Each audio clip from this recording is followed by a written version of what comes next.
የተከበራችሁ የሰላም ካቶሊክ ቲቪ ተመልካቾች ዛሬ በዚህ በሰላም ካቶሊክ ቲቪ ስቱዲዮ በልዩ ፕሮግራም እዚህ እንገኛለን። እንግዶች ጋብዘናል። የብፁዕ ወቅዱስ ርዕሰ ሊቃነ ጳጳሳት አቡነ ፍራንሲስኮ የህልፈተ ሞት ወይም የእሳቸው ከዚህ ዓለም ድካም በማረፍ ምክንያት ልዩ ፕሮግራም ለማዘጋጀት አስበን እዚህ እንገኛለን እና እንግዶቻችን ራሳቸውን ያስተዋውቃሉ። ከዚያ በኋላ ስለ ርዕሰ ሊቃነ ጳጳሳት አቡነ ፍራንሲስ ህይወት፣ አገልግሎት እንደዚሁም ደግሞ በሚቀጥሉት ቀናት ስለሚደረጉ ልዩ ልዩ መርሃ ግብሮች ውይይት እናደርጋለን እና እስከ ውይይታችን ፍጻሜ አብራችሁን እንድትቆዩ እንጋብዛለን። ክቡራን እንግዶች ራሳችሁን እንድታስተዋውቁ እጠይቃለሁኝ። አባ ተስፋዬ ወልደ ማርያም በዚህ በኤሲኤስ ማለት ነው በአዲስ አበባ ሀገረ ስብከት ዋና ጽሕፈት ቤት ዳይሬክተር ዳይሬክተር ነኝ። እሺ እኔ አባ ገብረ መስቀል ሽኩር በዚህ በአዲስ አበባ ሀገረ ስብከት ሐዋርያዊ ስራ መምሪያ ከወጣቶች ጋር እሰራለሁ። እኔ ሰለሞን ደጀኔ ይባላለሁኝ በዚህ በአዲስ አበባ ካቶሊካዊ ሰበካ ጠቅላይ ጽሕፈት ቤት የሐዋርያዊ አገልግሎት ጽሕፈት ቤት ባልደረባ ነኝ። እሺ እንግዲህ በዚህ በያዝነው የፋሲካ ሳምንት መጀመሪያ ላይ እሁድ ርዕሰ ሊቃነ ጳጳሳት ፍራንቺስኮስ የፋሲካ ዕለት ምእመናንን በቅዱስ ጴጥሮስ ባዚሊካ ሰላም ብለው ቡራኬ ሰጥተው አበረታተው እንግዲህ ሰኞ ጠዋት ከዚህ ዓለም ድካም ማረፋቸው ሰምተናል እና ይህ ደግሞ ዜና በዓለም ሁሉ ሲሰራጭ ብዙዎች አዝነዋል፣ ደንግጠዋል እና እኛም እንደ ኢትዮጵያ ካቶሊካዊት ቤተክርስቲያን አባላት ይህንን ዜና ስንሰማ እጅግ ነው የደነገጥ ነው። እንደሚታወቀው ብፁዕ ካርዲናል አቡነ ብርሃነ ኢየሱስ ከፈረንሳይ ከመጡ ጳጳሳት ጋር እንደዚሁም ከፈረንሳይ ቤተክርስቲያን የተወከሉ የኢትዮጵያን ቤተክርስቲያን ለማግኘት አንድ ላይ እዚህ በተሰበሰቡበት ነው የሰማነውና በዛ ጠዋት እንግዲህ ሰኞ ጠዋት ትልቅ እንግዲህ ሁኔታ ነበር። ይህንን ስንሰማ ድንገት የሆነ ነገር ነው። የርዕሰ ሊቃነ ጳጳሳት ማረፍ ሲሰማ ሁሉም ደንግጧል እና እንደው እናንተ በተለያየ ሁኔታ በተለያየ ስራ ላይ ትገኙ ይሆናል በዛ ጊዜ። በኋላም ከሰማችሁም በኋላ ብዙ ሰዎች እንግዲህ ይህንን ዜና ለሌሎች ሲያደርሱ ሰምተናል በሚዲያም በምንም እና የዓለም መሪዎች እንደዚሁም የሃይማኖት መሪዎችም እንደዚሁም የመንግስታትም ምእመናንም ታዋቂ እንግዲህ ዓለም አቀፍ ታዋቂ ሰዎችም ብዙ መልእክቶችን አስተላልፈዋል እና ይህንን እንግዲህ ሁኔታ ባለፉት 2 ቀናት እያሳለፍን ነው ያለነው እና በሚቀጥሉት ቀናትም ደግሞ የተለያዩ መርሃ ግብሮች ይኖራሉ እስከ ስርዓተ ቀብሩ ድረስ እና እንደው መጀመሪያ ላይ የነበራችሁ እንትን የሰማችሁት ራሳችሁም እንዳያያችሁበት ሁኔታ እንድትገልጹልኝ ብዬ ነው። አዎ እንግዲህ ርዕሰ ሊቃነ ጳጳሳት አቡነ ፍራንቺስኮስ በእሁድ ዕለት በትንሣኤው ዕለት ነው በቅዱስ ጴጥሮስ አደባባይ ተገኝተው እዛ ለተሰበሰበው ሕዝብ እንግዲህ እንደዚሁም በሚዲያ መልእክታቸውን አሳልፈዋል። ሁሉም መልካም የፋሲካ በዓል ይሁንላችሁ በሚል ትንሽ ከሌላው ጊዜ ደከም ባለ ድምፅ ያው መልእክታቸውን አስተላልፈዋል እና የእሳቸው ድምፅ በመስማቱና በማየቱ ህዝቡ በጣም ተደስቶ ነበር። ደስታውን በጭብጨባ ነው ሲገልጽ የነበረው። በዚያም ብዙ አልቆዩም፣ ወደ ቦታቸው ተመልሰው ሄዱ። እንግዲህ ሁኔታቸው እዛም እናየው ማለት እንደዚህ እንደሰማነው እረፍታቸው ይፈጥናል ብለን አላሰብንም። ግን የነበረው ሁኔታ ብዙ እድሜ እንደማይኖራቸው ይታይ ነበር፣ ሁኔታው ስንረዳ ማለት ነው። ያው የነበረው ግን ሰኞ ደግሞ ይሄ ሲሰማ ሁላችንም በጣም ነው የደነገጥነው እና ትልቅ ድንጋጤ ነው በቃ የፈጠረብን። ያው ሞት የማይቀር ቢሆንም ጊዜ በድንገት ስሰማው በጣም ያስደነግጣል፣ ያስፈራልም እና እሳቸው ደግሞ ዓለም አቀፋዊት የሆነች ካቶሊክ ቤተክርስቲያን መሪ ናቸው። ዓለም አቀፍ የሆነ ሁላዊት ቤተክርስቲያን መሪ በመሆናቸው የዓለም ትኩረትም ስቧል። እነዚህ ውስጥ መሪዎቹ የዓለም መሪዎች በየፊናው ማለት ነው የሐዘን መልእክታቸውን አስተላልፈዋል እና የቫቲካን ያው ሉዓላዊ መንግስት ነው፣ ሶቨሬን ስቴት ነው። ስለዚህ ኤምባሲ በየሀገሩ አለ፣ ብዙ ሀገሮች ኤምባሲዎች አሉ።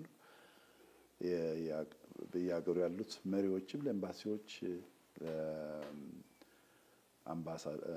ያው የቫቲካን አምባሳደር ማለት ነው አሉት መልእክታቸውን አስተላልፈዋል በእነሱ አማካኝነት እና ዓለም ሁሉ ነው የደነገጠው ማለት እንችላለን። ለኛ ካቶሊካውያን ብቻ ሳንሆን ሁሉም ሌላ እምነት ያላቸውም ጭምር ማለት ነው፣ ክርስቲያኖች ያልሆኑትም ሌሎችም እና ትልቅ ድንጋጤ ነው ፈጠረብን። አሁንም ያለው ሁኔታ የዓለም ድባብ ሁሉ ዜናው ትኩረቱ እዛ ላይ ነው ያለው። ያህል ትኩረት እንደሳቡ የሚያሳይ ምልክት ነው። የእሳቸው ህይወትና ስራቸውም ኃላፊነታቸውም ትልቅ መሆኑን የሚያመለክት ነው። እንግዲህ ያሉት ፕሮግራሞች ደግሞ እኛም እየተከታተልን ነው። አዎ እንግዲህ ትልቅ ድንቃጤ የፈጠረ በዚህ ሳምንት ብዙዎች እንግዲህ የተናገሩበት ያለ ሁኔታ ነው። በሚዲያም እንደሚታየው በዓለም አቀፍ ደረጃ ያሉ ትልልቅ ሚዲያዎች እንግዲህ ይህ ያልተጠበቀ ነው። በሌላ በኩል ያው ህመምም ቢኖራቸው እንዲህ በፍጥነት ይሄዳል የሚል እንትን አልነበረም። በተለይ እንዳሉት እሁድ የፋሲካ ዕለት መልካም ፋሲካ ብለው ተመኝተው በማግስቱ ደግሞ ይሄ ሲሆን እንደ መሰናበትም ነው ተብሎ እንግዲህ ይነገራል እና ደግሞ በፋሲካ ዕለት መሆኑም ትልቅ እንትን ነው። እሱ ምናልባት በኋላ እንመጣበታለን። የሃይማኖት አባቶችም በተለያዩ አገራት ያሉ እንግዲህ ከቅድስት መንበር ጋር ግንኙነት ያላቸው ሰፋ ያለ እንግዲህ መልእክትም እያስተላለፉ እንደነበረ ሰምተናል። ምናልባት አባ ገብረ መስቀል በእርስዎ በኩል የሚያነሱት ካለ? እንግዲህ በመጀመሪያ ላለፉት ከአንድ ወር በላይ የሆነ ጊዜ ሆስፒታል ቆይተው ብዙም ስንጸልይ በህመም መሆናቸው የታወቀ ነበረ። ከሆስፒታል ሲወጡ ደግሞ ትንሽ ተስፋ የሚሰጥ ሁኔታ ነበረ። እንግዲህ አብዛኛው ሰው ስጋት ሆስፒታል ያርፉ ይሆናል ወይ የሚል ነበረ ስጋቱ። ምዕመኑ ወደ ቤታቸው ሲመለሱ አንድ ተስፋ ሰጪ ሁኔታ ተፈጠረ። ከዛም ለተወሰነ ቀናት ብዙም ድምጻቸውን ባይሰማ ወይ ብዙም ባንሰማም አሁን በመጨረሻው ደግሞ በፋሲካ ዕለት ህዝቡን በተለይ በየዓመቱ ለሮምና ለዓለም ርዕሰ ሊቃነ ጳጳስ ሰላምታ የሚሰጡበት ቀን ነው። ያ ቀን በጣም ወሳኝ ቀን ነውና በዛ ወሳኝ ቀን ለሮምና ለዓለም የፋሲካ ሰላምታ ሲሰጡ በእውነቱ ትልቅ መጽናናት ነበረ። ምክንያቱም በዚያ ቀን የፖፕ መልእክት ባይኖር ትልቅ ጉድለት አይነት የሚሰማ ቀን ነበረ እና በጣም በሚገርም ታምር በሚባል ሁኔታ በዚያ ቀን በዛ በቅዱስ ጴጥሮስ ሰገነት ላይ ወጥተው ለዓለም ሰላምታ አቅርበው ከዛም አልፎ ወርደው በአደባባይ በህዝብ መካከል በመዞራቸው ትልቅ ደስታ ፈጥሮ ነበር እና እንደውም በቃው ያገገሙ ነው የሚል እና በቃ በአጠቃላይ እሱ ነበረ ወሬው ይዞ የነበር። እንዴት እንደዚህ ወረዱ እና ያንን ሳያልቅ ነው እንግዲህ ሰኞ ጠዋት አረፉ የሚለው ነገር አስደንጋጭ ሆኖ ነበር። በጣም አስደንጋጭ ሆነ። ምክንያቱም ተስፋ ከሚሰጥ ሁኔታ እንደገና ድንገት ደግሞ ያልተጠበቀ አይነት እንዴት ነው የምገልጸው፣ ትንሽ አጓጉተውን ነበረ። እንደገና ድንገት ሲሆን ደግሞ ትልቅ ድንጋጤ ፈጥሯል በእርግጥ ወቅቱ ደግሞ የትንሣኤ ወቅት ነው። እኛ እንደ ክርስቲያኖች የሰው ሕይወት በዚህ ምድር የሚያልቅ ሳይሆን በትንሣኤ ሙታን መሳተፍ ነው የሚል ነውና ጌታ ከሞት እንደተነሳ በእርሱ አምነው የተጠመቁ ሁሉ ከእርሱ ጋር ከሞት ይነሳሉ የሚለው ደግሞ ስናስብ እሁድ ፋሲካ አክብረን ሰኞ እሳቸው ያ የምንጠብቀው ተስፋ ሰማያዊ አክሊላቸው ለመቀበል መሄዳቸው እንደገና እንደ ክርስቲያን ስናየው ደግሞ ትልቅ ለየት ያለ ትርጉም ያለው አይነት እንደው ወደ ተመስጦ የሚጠራ አይነት የምናከብረውም የፋሲካን ምስጢር በደንብ እንድናስተውል የሚጋብዝ አይነት ሆኖ ነው እና እንደውም እኔ አኗኗራቸው ማሟሟታቸው ምን ያህል በእምነትና ለእምነት ትርጉም ያለው ሕይወት አድርግ እንዳየው ነው ያደረገኝ። እንግዲህ ወዲያውኑ ነው እንግዲህ እርሳቸው የእምነት አባትም እንደመሆናቸው በመላው ዓለም ያሉ አብያተ ክርስቲያናትም ይሁኑ እስልምናም የሌሎችም ሃይማኖት መሪዎች ወዲያውኑ ነው በቃ አየሩን የያዘው ሁሉ ጋር ድንጋጤ እንደፈጠረ እና ስሜታቸው የተሰማቸውን ሐዘን መግለጽ ነው የጀመሩት ወዲያውኑ። ምክንያቱም በዚህ ባለፈው 12 ዓመት የእሳቸው የርዕሰ ሊቃነ ጳጳስና አገልግሎት የብዙ ሰው ሕይወት ነክተዋል። በፖለቲካው ዓለም ያሉ መሪዎችም በሃይማኖት አካባቢ ያሉ መሪዎችም በተለይ ብዙ ጉዞዎች ስላደረጉ ብዙ ሰው እንደ ቤተሰብ ነው የሚያውቃቸው። በአካል ያገኟቸው አሉ፣ በመልእክታቸው ደግሞ የደረሷቸው አሉ። አብዛኛው ሰው እንደ ቤተሰብ ነው የሚያያቸው ማለት ይቻላል እና ትልቅ ድንጋጤን ፈጥሯል እና ወዲያውኑ መልእክቶች መንሸራሸር ነው የጀመሩት። እንግዲህ መላው ዓለም በአንድ ጊዜ የደነገጠበት እና መላው ዓለም ደግሞ ወዲያውኑ ስለሳቸው ነፍስ ለመጸለይ እንዲሁም ለቤተ ክርስቲያንም ለመጸለይ መንቀሳቀሱን የሚያሳይ ነው እና ይሄ በእርግጥም በስራ ላይ በአገልግሎት ጊዜ በነበሩበት ጊዜ ከደሃውም ከተቸገረውም ከተሰደደውም ጋር የነበራቸው ግንኙነት እንደ አንድ ቤተ ክርስቲያን የሃይማኖት መሪ ብቻ ሳይሆን የዓለሙ ሁሉ አባት መሆናቸው የታየበት ሁኔታ ነው ያስተዋልኩት። እውነት ነው። እንግዲህ ብዙ ሰዎች ይህንኑ አይነት መልእክት ነው ያስተላልፉት። አለመጠበቃቸው ማለትም ድንገት መከሰቱ ተስፋ ነበር። ይቀጥላሉ የተወሰነ ጊዜ እንግዲህ በዚሁ አገልግሎታቸው ይቆያሉ የሚል ብዙዎች ተስፋ አድርገው ነበረ እና እሳቸውም እንደዚሁ አገልግሎታቸውን ለመቀጠል ሆስፒታል ሆነው ሁሉ ስራቸውን ይሰሩ ነበረ እና ከወጡም በኋላ እረፍት እንዲያደርጉ 2 ወር እንደዚህ የሚል ዶክተሮች ምክር ሰጥቷቸው ነበር። ነገር ግን እሳቸው የበለጠ ካላቸውም የአገልግሎት ጉጉት መቀጠል እና የተወሰነ እና በተለይ ደግሞ እሁድ እንግዲህ ቡራኬ ለመስጠት ለሮምም ለዓለምም የተለመደውን እንግዲህ የፋሲካ ቡራኬ መስጠታቸው ይሄ ራሱ ትልቅ የእግዚአብሔር ፈቃድ የሆነበትና የእግዚአብሔር መለኮታዊ ፈቃድ ሆኖ ደግሞ በፋሲካ ማግስት ወደሱ ስለሰበሰባቸው ብዙዎች ደግሞ በዚህ ያመሰግናሉ። ድንጋጤው በአንድ በኩል አለ፣ ተስፋ እንደመቁረጥ፣ በሌላ በኩል ደግሞ አዎ የእግዚአብሔር ፈቃድ ነው። የጌታችን የመድኃኒታችን ኢየሱስ ክርስቶስ ትንሣኤ ማግስት በትንሣኤ የ8 ቀን ኦክታቭ ነው እንግዲህ ቤተክርስቲያን የምታከብረው እና የቀናት ሁሉ ቅዱስ ነው፣ የሳምንታት ሁሉ ቅዱስ ነው ኦክታቭ የፋሲካ በዛ ውስጥ መሆኑን ራሱ በጣም ይገርማል። ከዚያም በኋላ ካረፉም በኋላ አሁን የአሟሟታቸው ሁኔታ ሲነገር በፊት በነበራቸው እንትን አይደለም። ይሄ የመተንፈስ ችግር ነበራቸውና በታከሙበት ያለው ችግር ሳይሆን ሌላ ስትሮክ እና ብዙ ሳይሰቃዩ እንግዲህ የልብ ድካም ወይም የልብ ህመም ነው ያረፉትና ይህም ራሱ ብዙዎች በዚህ ላይ እግዚአብሔር ወደ ራሱ ሊጠራቸው በዚህ መንገድ ፈልጎ ነው እና በዚህ በፋሲካ ጊዜ እና ብዙዎች እንግዲህ ድንጋጤያቸው ከዚህ አንጻር ነው።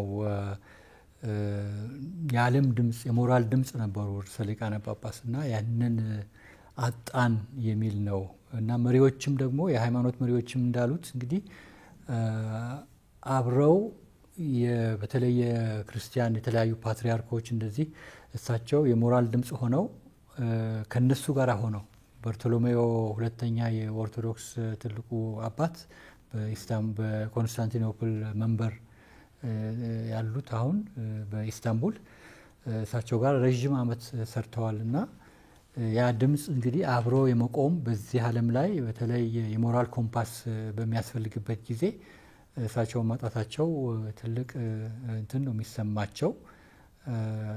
ነገር ግን የእግዚአብሔር ፈቃድ መሆኑ ደግሞ በሌላ በኩል የሰዎች የተጽናናበት ነው እና ይህ ብቻ ሳይሆን በዓለም ደረጃም ደግሞ የተለያዩ ተቋማት መሪዎች የማህበራዊ መሪዎች ማህበራዊ ተቋማት መሪዎችም ምእመናንም በተለያየ ሁኔታ የሚያውቋቸው በስፋት እንግዲህ ያላቸውን በድንጋጤ መሆናቸው ገልጸዋል እና ምናልባት በዛ አቶ ሰሎሞን የምትናገረው ካለ? መልካም። በጣም ሰኞ ዕለት ማዶት ነበር።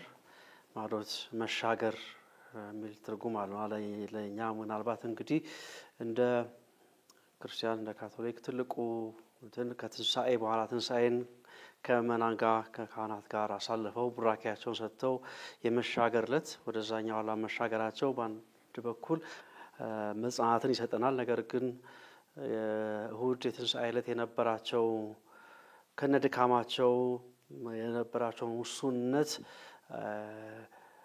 ሳይገድባቸው በህዝብ መካከል በግልጽ መኪና ህፃናትን እየባረኩ ሲሄዱ ማየት በጣም ትልቅ ተስፋ ሰጪ ነበረ። ነገር ግን እንግዲህ ቅድም አባቶችም እንደዚህ እንደገለጹት በሕክምና ቆይተው ሐኪምም እረፍት ጊዜ እንዲወስዱ ጠይቋቸው ያን አልፈው ፋሲካን ትንሳኤን መልእክት ሳላሳልፍ ከምእመናን ጋር ከመንጎቼ ጋር ሳልሆን አላሳልፍም ብለው እዛ መገኘታቸው በአንድ በኩል ለአገልግሎት ያላቸውን ከህዝብ ጋር ለመሆን ያላቸውን እረኛ ሁሉ ጊዜ በጎቹ መሽተት አለበት ሲሉ ገና ከጅምር አገልግሎታቸው ሲጀምሩ ከሰጡት ቃል ጀምሮ በጎቹን መሽተት አለበት የሚሉትን ቃል በቃ በየጊዜው በተግባር የሚያሳዩት ነበርና የዛን ዕለትም ያንን ነበር ያደረጉት። በዛ ድካም በዛ አቅም ውስንነት ውስጥ ያንን ግን አላልፍም ብለው ለህፃናት እጆቻቸውን ሲዘረጉ ህፃናት ወደ እነሱሳቸው ሲያቀርቡ ሲባርኳቸው በጣም ተስፋ ሰጪ ነበር። በማግስቱ ምናልባትም እኔ እንደው የሐኪሞችን ምክርና ሐሳብ አልፈው እንደዚህ አይነት ቦታ ላይ የተሳተፉት ከዚህ በኋላ ባለችኝ ቀሪ ጊዜ እቺን ቆጥቢያት አቅሜን ባቆየው ለአገልግሎት ካልሆነ ምንም ጥቅም የለውም ነው። ከሰው ጋር ካልተገናኘው እኔ የተፈጠርኩት የተጠራሁት ለአገልግሎት ነው በሚል አግባብ ይመስለኛል ያንን ጥሰውና አልፈው ከህዝብ ጋር መሆን የፈለጉት። ሁለት ብዙ ተስፋ አይተን ነበር። ሰኞ ያንን ስንሰማ ለሁላችንም አስደንጋጭ ነበረ። በዓለም ዙሪያም የኛም ምእመናን እንደዚሁም በውጭም ያሉ ታዋቂ ግለሰቦች በጣም ብዙ ድንጋጤ ነበር የፈጠረው። መልእክቶቻቸውን አስተላልፈዋል። ደግሞ እሳቸው ከተለያየ ማህበራዊ ሁኔታዎች ጋር ቅርብ ነበሩ። ከስፖርቱ ዓለም ከአርቲስቶች ጋር ደግሞ በጣም ለተገፉት ቅርብ ስለነበሩ በተለያየ ጊዜ በማረሚያ ቤት ያሉ ስደተኞችን የጸሎት ሐሙስ ለእግር እያጠቡ ጾታ ሃይማኖት ሳይለዩ እግር እያጠቡ የሳሙ የሚያገለግሉ ስለሆኑ ለነሱ ድምጻቸውን ያጡ ሆኖ ስለሰማቸው በተለይ የተገፉ ሰዎች ነበሩ ድምጻቸውን ያሰሙት። እንደዚሁ ደግሞ የዓለም ታላላቅ ሰዎች በእግር ኳስ ዓለም የእግር ኳስ ሰዎች እሳቸው ጋር ይቀርባሉ። ብዙ ጊዜ የጎበኛቸው ታላላቅ የእግር ኳስ ተጫዋቾች አሉ እነ ማራዶና እነ ሜሲ የሀገራቸውም ሰዎች ቢሆኑ ሌሎችም እንደዚሁና እነዚህ ታላላቅ ሰዎች ስለ ስፖርቱን እሳቸው እንደ መንፈሳዊም አገልግሎት የሚጠቀሙበት ነው። ያንን የሚያስተላልፉበት ከህዝብ ጋር ቅርብ መሆናቸውን የሚያሳዩበት ማናቸውም እግዚአብሔር የሰጠን ስጦታ ለሰዎች አገልግሎት እንደሆነ የሚናገሩበት ስለሆነ እነዚህ ሰዎችም ታላላቅ ሰዎች በዓለም ዙሪያ የምናውቃቸው ታዋቂ ግለሰቦች መልእክታቸውን ሀዘናቸውን ድንጋጤያቸውን ወዲያውኑ በተለያየ በማህበራዊ ትስስር ገጽ መድረካዎቻቸው ላይ የገለጹትና በሁለት መንገድ እናያለን። ታላላቅ ሰዎች እንደዚህ ታዋቂ ግለሰቦች አሉ። በጣም ደግሞ በተለያየ ባለን ማህበረሰባዊ ኢፍትሐዊ ሁኔታ በስደት ላይ የሚገኙ ስደተኞችም ሀዘናቸውን ወደ ትላልቅ ሚዲያዎች አልወጣም እንጂ በትናንሾቹ ሚዲያዎች የተገለጠው እንደዚህ ሰዎች ድምጻቸውን እንዳጡ የሚናገርላቸው ሰዎች ሰው እንዳጡ የገለጹበት ሁኔታ አለ።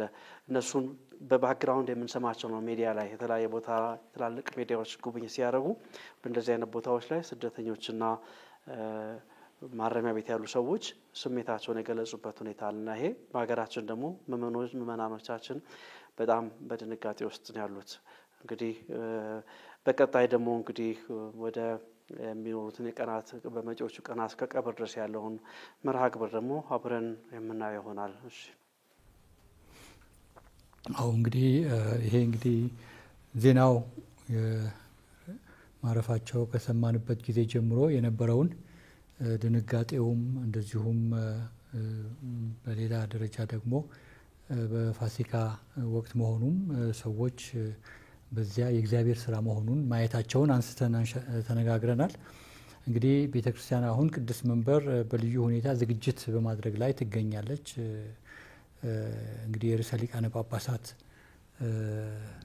ቀብር በትልቅ ዝግጅት ነው የሚደረገው። ከዚህ በፊትም እንደሚታየው እንግዲህ ትልቅ ዝግጅት ነው የሚደረግበት እና እሳቸው ደግሞ የቀብራቸው ስርዓት እንዴት መሆን እንዳለበት ከድሮ በተለየ ሁኔታ መሆን እንዳለበትም አንስተው ቀለል ባለ መልኩ የራሳቸውንም በሚገልጽ መልኩ እንዲሆን ብለዋል። በእርግጥ እንደዛም ቢሆን ደግሞ ያው ትልቅ ዝግጅት የሚጠይቅ ነው። የዓለም የሃይማኖት መሪዎች ከዓለም አቀፍ በሁሉም ቦታ የሚመጡበት የመሪዎችም ደግሞ የሚገኙበት የመንግስታት እንደዚሁም ደግሞ ሌሎች ትልቅ ታዋቂ ግለሰቦችም የሚሳተፉበት እና በሚሊዮኖች የሚቆጠሩ ምዕመናን ወደዚያ ሄደው እሳቸውን መሸኘት በስርዓተ ቀብራቸው ላይ እንዲገኙ የሚፈልጉበትም እንትን ነው። በዚህ ጊዜ ደግሞ ሰፋ ያለ የነጋዴያን በሮም ይገኛሉ።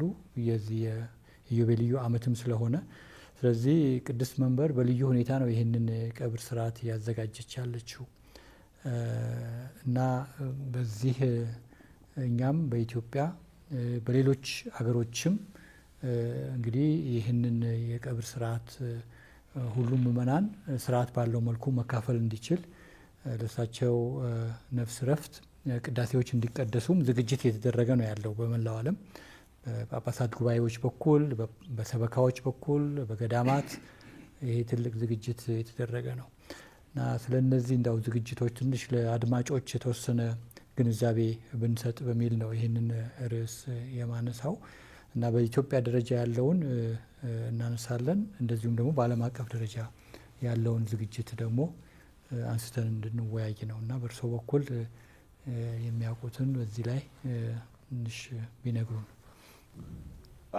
የዜና እረፍታቸው ከተሰማ በኋላ እንግዲህ ያለው ሁኔታ ለዚህ ስርዓተ ቀብሩን ለማከናወን ያለው ዝግጅት ነው።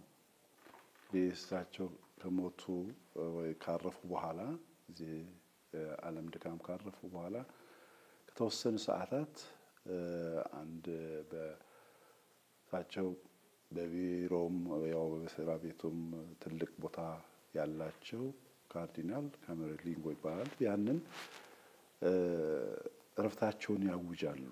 እሳቸው ከተናገሩ በኋላ ነው በቃ ለሁሉም ዓለም የሚያረጋግጡት። በቃ ከዛ በኋላ ካርዲናሎች ይሰበሰባሉ፣ ይጠራሉ ያሉበት ማለት ዋናውን በተለይ ሁሉም ባይሆኑም ጠሩና ያንን ስለዛው ዝግጅት ነው የሚያወሩት። ይህንን የቀብር ስነ ስርዓት እንግዲህ በትናንትናው ዕለት ማክሰኞ እንግዲህ ፕሮግራም ወጥቷል እና ቀብር ስነ ስርዓት በሮም እንግዲህ በ4 ሰዓት ሮም አቆጣጠር ማለት ነው በእኛ 5 ሰዓት ስነ ስርዓቱ ይከናወናል እና ያው እሳቸው ፍላጎትም አለ ማለት እንደ ኑዛዜ ነው የተናገሩት። በቅዱስ ጴጥሮስ ሳይሆን በቅድስት ማርያም ማጆር ይባላል ቅድስት ማርያም ቤተክርስቲያን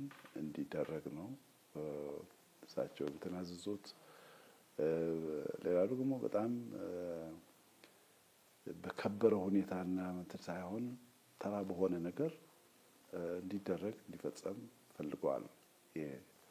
እና ይሄ ደግሞ ምንድነው እዚያ ነጋዴያን እንዳሉ የተስፋ ነጋዴያን በሮም በብዛት አሉ፣ በሚሳተፉ ይኖራሉ። ከየሀገሩ ደግሞ የሀገር መሪዎች፣ የሃይማኖት መሪዎች ሁሉም የሚሳተፉበት ነው። አብዛኛው ከሁሉም የዓለም ጫፍ ማለት ነው ይሳተፋሉ። ምክንያቱም ትልቅ የዓለም መሪ ናቸው እንግዲህ እና እኛ የምናጣው ይህንን ትልቅ ዓለም መሪ ናቸው እና ይህን ለመሸኘት መሄድ የማይችል ደግሞ በሚዲያ ይከታተላል።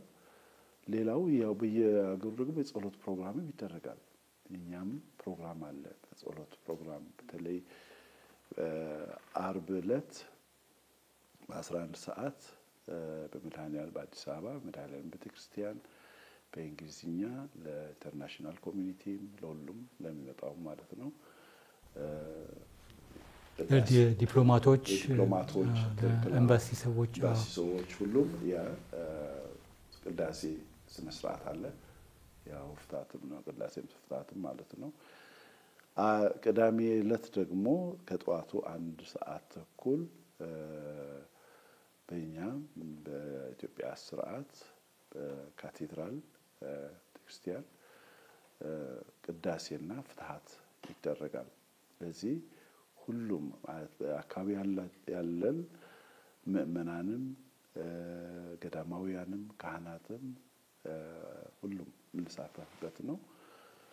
ብፁዕ ካርዲናል አሁን በአገር ውስጥ ያሉ ወደ ቅድስት ሀገር ሄደዋል። እስራኤል ሀገር ነው የሚገኙት። ግን የእሳቸው ረዳት የሆኑት ብፁዕ አቡነ ተስፋ ስላሴ የሚመሩት ቅዳሴ ነው የሚሆነው። ስለዚህ ቅዳሴ ትልቅ ትርጉም አለው ለኛ ለክርስቲያኖች። በተለይ በካቶሊክ ቤተክርስቲያን ትልቅ ጸሎት ነው። ቅዳሴ የሚበልጥ ጸሎት የለምና በጸሎት በቅዳሴ ማሰብ ማለት ከዚህ የበለጠ ነገር የለም።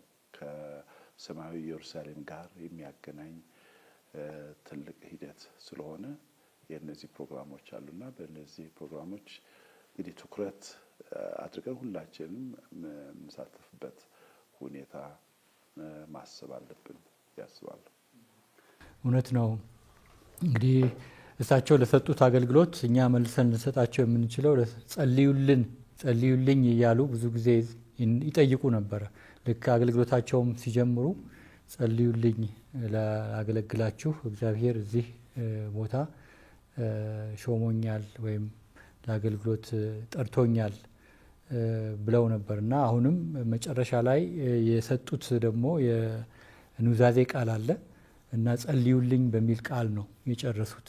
እና ያው ምእመናንም ይህንን የእሳቸውን ጥያቄ በማክበር በመላው ዓለም እንግዲህ ለእሳቸው ረፍት እንደዚሁም ደግሞ ለነፍሳቸው ረፍት እና ለቤተ ክርስቲያን ደግሞ ተልእኮ የወደፊቱም በእግዚአብሔር እንግዲህ እጅ ለማኖር ምእመናን ሁሉ ይጸልያሉ እና አስፈላጊ ነው። በሮም በቅድስት መንበርም የሚደረግ ስርዓት ይኖራል። እንደዚሁም ደግሞ በየሀገሩ የሚደረግ እና በኢትዮጵያም እንግዲህ ቅድም እንደገለጹት ይሄ ምእመናን በጸሎት እንዲተባበሩ የተለያዩ የኢትዮጵያ ሰበካዎችም ጳጳሳት በያሉበት እንዳመቺነቱ ስርዓተ ቅዳሴ፣ የጸሎት ፕሮግራሞች፣ የተለያዩ መንፈሳዊ ፕሮግራሞች እንዲያደርጉም ደግሞ ትላንትና መግለጫ ወጥቷል ከኢትዮጵያ ካቶሊካዊት ቤተክርስቲያን የጳጳሳት ጉባኤ ጽሕፈት ቤት በኩል እና ይሄ ደግሞ ትልቅ እንትን ነው እና የርዕሰ ሊቃነ ጳጳሳት ያው የስርዓተ ቀብር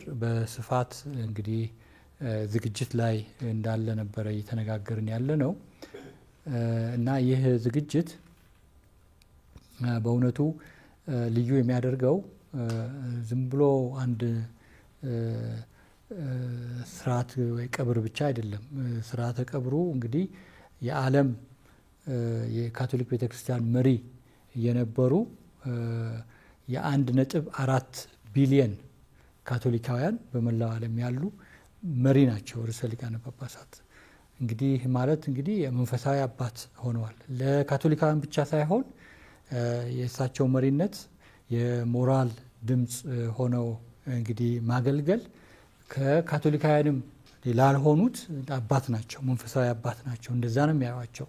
ለዚህም ነው ትልቅ እንግዲህ በሚዲያ አሁን እየተነገረ ያለውና ይህ እንግዲህ ስርዓት በልዩ ነው ቤተክርስቲያን የምታዘጋጀው እና በሮም ስላለው ከዚህ በፊትም ተደርገዋል። እንግዲህ ርዕሳነ ሊቃነ ጳጳሳት በዚያው የአገልግሎት ደረጃ ሆነው ያገለገሉት ሲቀበሩት አይተናል እና ትልቅ እንትን ነው እና በተለይ እንግዲህ ለአድማጮች የበለጠ ግንዛቤ እንዲኖራቸው እና በዚያ ላይ ትንሽ ማብራሪያ ቢሰጡን።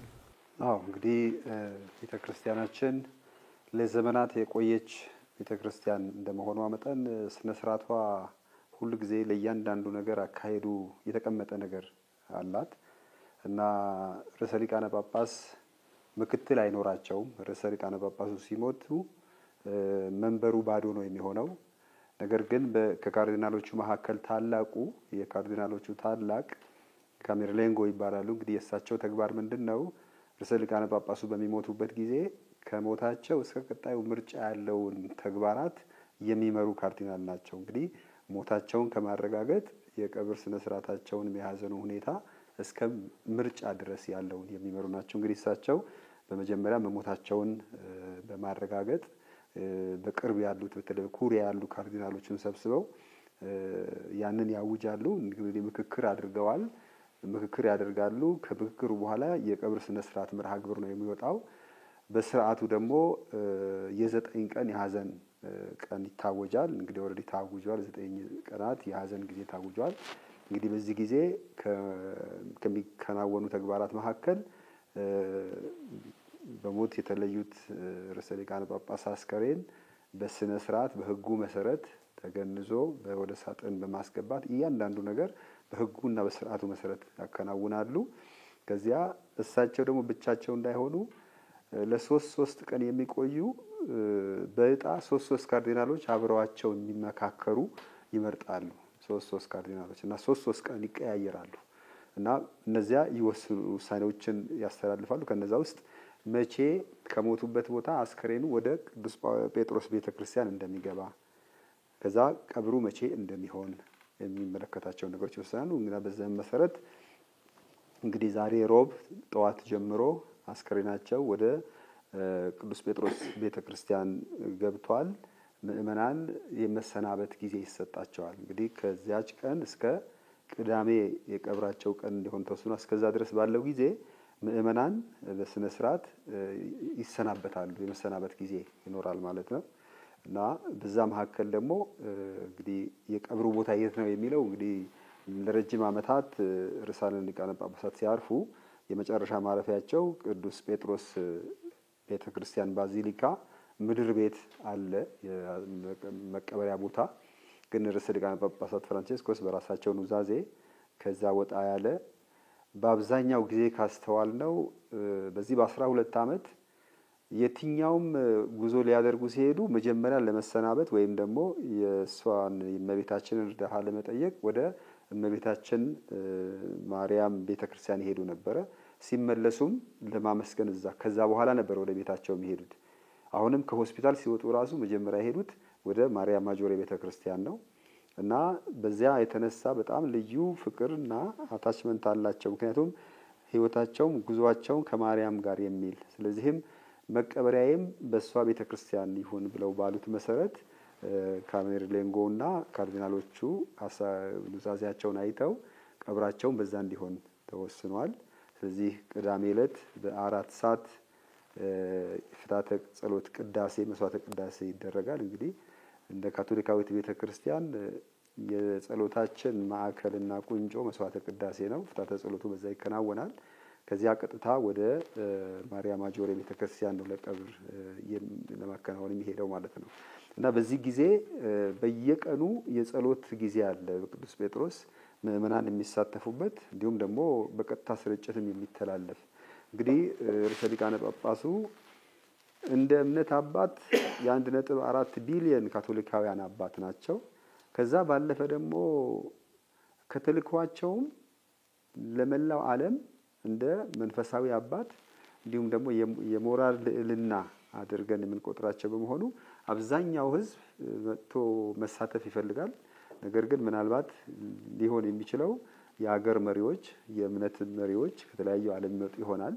ነገር ግን በየሀገሩ በጳጳሳት ጉባኤ እንዲሁም በየሀገር ስብከቱ እንግዲህ ማለትም በዓለም አቀፍ ደረጃ በዚያ ቀን በተለያዩ ሰዓታት እንደየሀገሩ ሰዓት ሁኔታ የእሳቸውን የቀብር ስነ ስርዓት በቅዳሴ በማጀብ ፕሮግራሞች እየወጡ እንደሆነ እንመለከታለን። እንግዲህ ቅድም አባቶች እንደገለጹት በኢትዮጵያ እንዳደረግነው ሁሉ በየሀገራቱ ጳጳሳት ጉባኤ በሀገር ደረጃ በሰበካ ደረጃ ደግሞ በየሀገር ስብከቱ ለእሳቸው ዘላለማዊ ረፍት መስዋዕተ ቅዳሴ እናቀርባለን። እንግዲህ ርዕሰ ሊቃነ ጳጳሳት ፍራንቼስኮስ ከሚታወቁበት ቃላቶች ሁለት ቃላቶች መጥቀስ ያስፈልጋል። በየእሁዱ የገብርኤል ብስራት ጸሎት በሚያደርጉበት ጊዜ ለህዝቡ መልካም ምሳና ጸልዩልኝ የሚሉ ቃላቶች ዘንግተው አያውቁም። ስለዚህ ህዝቡን ሲያሰናብቱ መልካም ምሳ ይላሉ፣ ጸሎቱን ሲጨርሱ ደግሞ ጸልዩልኝ። ስለዚህ አሁን እኛም በዚህ የሀዘን ወቅት እንደ ክርስቲያን ትልቁ የሀዘናችንን መገለጫ በተስፋ በጸሎት እሳቸውን ማጀብ ነው። እንዲያውም ምን ይባላል? በእሳቸው መሞት ማዘንና ማልቀስ ጸሎት ካልታከለበት ከንቱ ነው። ስለዚህ መላው ዓለም ለእሳቸው ይጸልያል። በያለንበት ሆነን በጸሎት ነው የምናጅባቸው። ስለዚህ የሀዘን ወቅት ነው እና ደግሞ ይህ ዓመት ደግሞ በጣም በሚገርም ሁኔታ እሳቸው የዩቤልዩ ዓመት አውጀዋል። በዛ ዩቤልዩ ዓመት መሪ ቃል ደግሞ የተስፋ ነጋሪያን የሚል ነው። እንግዲህ የተስፋችን መድረሻ ደግሞ የጌታችን የኢየሱስ ክርስቶስ ሞትና ትንሣኤ መሳተፍ ነው። ስለዚህ ጁቢሊው ይር ዓመቱ እየሄደ ሰው ወደ ንግደት እየሄደ እሳቸው የመጨረሻውን ንግደት አድርገዋል። ወደ ዘላለማዊ ሕይወት ተሸጋግረዋል ብለን ነው የምናምነው። እንዲያውም አብዛኞቹ ባለፈው እሁድ ህዝቡን የሚወዱትን ህዝብ ተሰናብተው ሄዱ ነው የሚለው። ለመሰናበት ነው የወጡት። እንዴት ጻድቅ ጽድቅ እንዳገኙ የሚያመለክት ነው ይላሉ። ስለዚህም የሀዘኑ ወቅት በጸሎት የሚታጀብ እንደሆነ በመላው ዓለም ያለው መርሃ ግብር ይሄንን ይመስላል ለማለት ነው። ሰፊ ነው። እንግዲህ ርዕሰ ሊቃነ ጳጳሳት ቀብር እንደገለጻችሁት ብዙ ይዘት ያለው ነው፣ ሰፋ ያለ ይዘት ያለው ነው እና ከዝግጅቶቹም መካከል እንግዲህ በተጨማሪ እንደው ለማንሳት የዚህ ዓለም አቀፍ ተቋማት እነ ካሪታስ፣ እነ የዩኤን ትልቅ ጽህፈት ቤቶች እንደዚሁም ደግሞ ኤምባሲዎች የቫቲካን ኤምባሲ በማስተባበር በየቦታው የሀዘን መግለጫ መዝገብ አኑረው ደግሞ ሰዎችም ወደ ቫቲካን ኤምባሲ በየሀገሩ እየሄዱ በእነዚሁ ቀናት እንደውም ከቀብርም በኋላ ዘግይተው ለሚመጡም ሌላ ሀገርም ሄደው ወይም በስራ ምክንያት ላልቻሉ ተብሎ እስከ ሰኞ ድረስ ነው እንግዲህ የተከፈተው። የዚህም በኢትዮጵያም የቫቲካን ኤምባሲ እስከ ሰኞ ድረስ የሀዘን መግለጫው መዝገብ ክፍት ሆኖ ይቆያል። ከትላንት ወይም ከነገ ጠዋት ጀምሮ ይሄ ያደርጋሉ። ሌሎችም እንደዚሁ የጸሎት ፕሮግራሞች ያዘጋጁ ትልልቅ ተቋማት አሉ በዓለም አቀፍ ደረጃ። እሳቸው እንደዚሁም እስር ቤቶች ቅድም እንደተገለጸው በየቦታው ሄደው ይጎበኟቸው የነበሩ የስደተኛ ካምፖች ውስጥም እንደዚሁ ሰፋ ያለ የጸሎት ፕሮግራሞች ይደረጋል ይባላል እና ከዛ ተያይዞ እንግዲህ እስኪ በምእመናን በኩል በግልም ያለው ነገር ብናነሳ። እሺ፣ የርዕሰ ሊቃነ ጳጳሳት ዜና እረፍት ቀደም ሲል እንደተገለጸው በተለይ ከ1.4 ቢሊዮን የካቶሊክ ምዕመናን ባሻገር በተለይ ሁኔታ ደግሞ የሚወጣበትና የሚታይበት ቦታ ማህበረሰቡ ባለበት ሁኔታ በጣም በዳርቻ የሚገኙ ብንላቸው ስደተኛ ካምፕ የሚገኙ፣ በማረሚያ ቤት የሚገኙ፣ በጦርነት አልማ ውስጥ ያሉትን ሁሉ የሚያካትት ነው። ምክንያቱም በተደጋጋሚ የሚያስተላልፉት መልእክት ስለ ፍትህ በተደጋጋሚ ከመጀመሪያ ሲመተ ርዕሰ ሊቃነ ጵጵስናቸው ጀምሮ ስለ ዓለም ሰላም ስለማቃረብ፣ ሰዎችን ስለማቃረብ፣ ስለ ምድር፣ ስለ ብዙ ነገር ሁሉን ሰው የሁላችን ህይወት የሚነካ ይናገሩ ስለነበረና ድምጽ ይሆኑ ስለነበረ በእንደዚህ አይነት ቦታዎች በጣም ያስተጋባልና በተለያዩ እንደዚህ አይነት አገልግሎት በሚሰጡ ተቋማት መታሰቢያ የጸሎት ፕሮግራሞች በዓለም አቀፍ ደረጃ ይዘጋጃሉ። ይሄ በተለያየ ሚዲያ የተዘገበ ነው ያለው።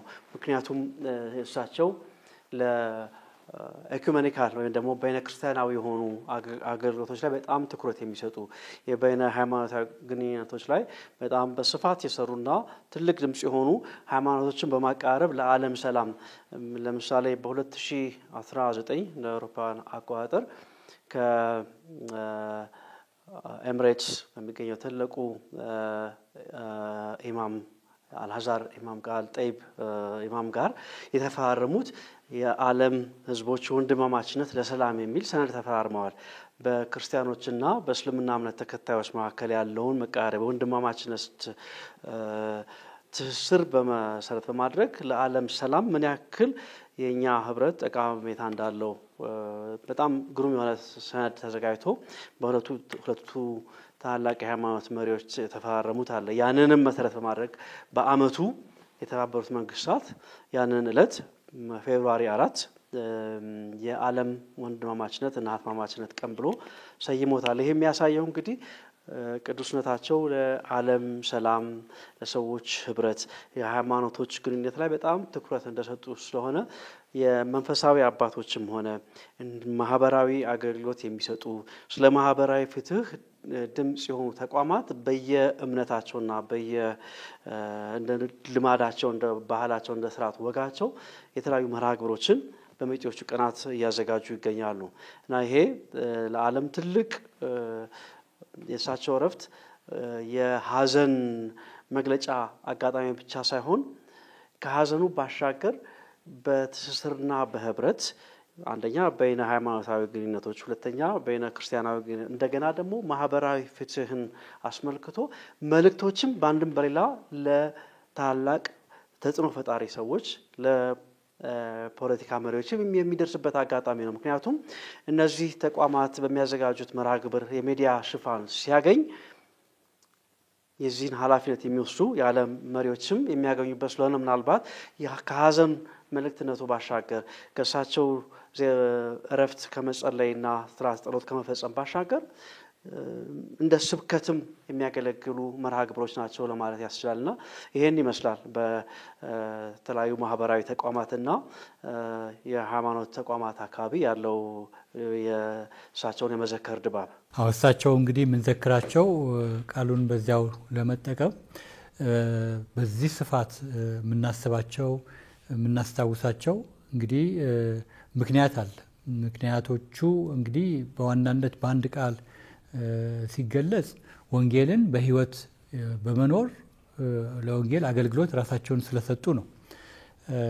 እንግዲህ ጌታችን መድኃኒታችን ኢየሱስ ክርስቶስ በምድር ላይ በነበረበት ጊዜ ያደርገው የነበረውን ነገር ለማድረግ ተነስተው የጊዜውን ምልክቶች በማንበብ ይህንን ነው ማድረግ ያለብኝ እና ክርስቶስን ማዕከል አድርገው የሱን ወንጌል ማዕከል አድርገው ህይወታቸው ስለኖሩ ነው ይሄ ሁሉ ዝግጅት ተደርጎ ስርዓተ ቀብራቸው የሚደረገው እና መልእክቱም ይሄ ይዘቱ ይሄ ነው። ምክንያቱም ወንጌል መስበክና በተግባር መኖር የተለያዩ ነገሮች ናቸው። እሳቸው እንግዲህ አሁንም በአብነታቸው ብዙዎች የሚከተሉት ይሄ ነው በህይወታቸው እና ልክ ሲመረጡ ጀምሮ እንግዲህ የወሰዱት የርዕሰ ሊቃነ ጳጳስነት ስም ፍራንቺስኮ ብለው ነው ራሳቸውን የጠሩት።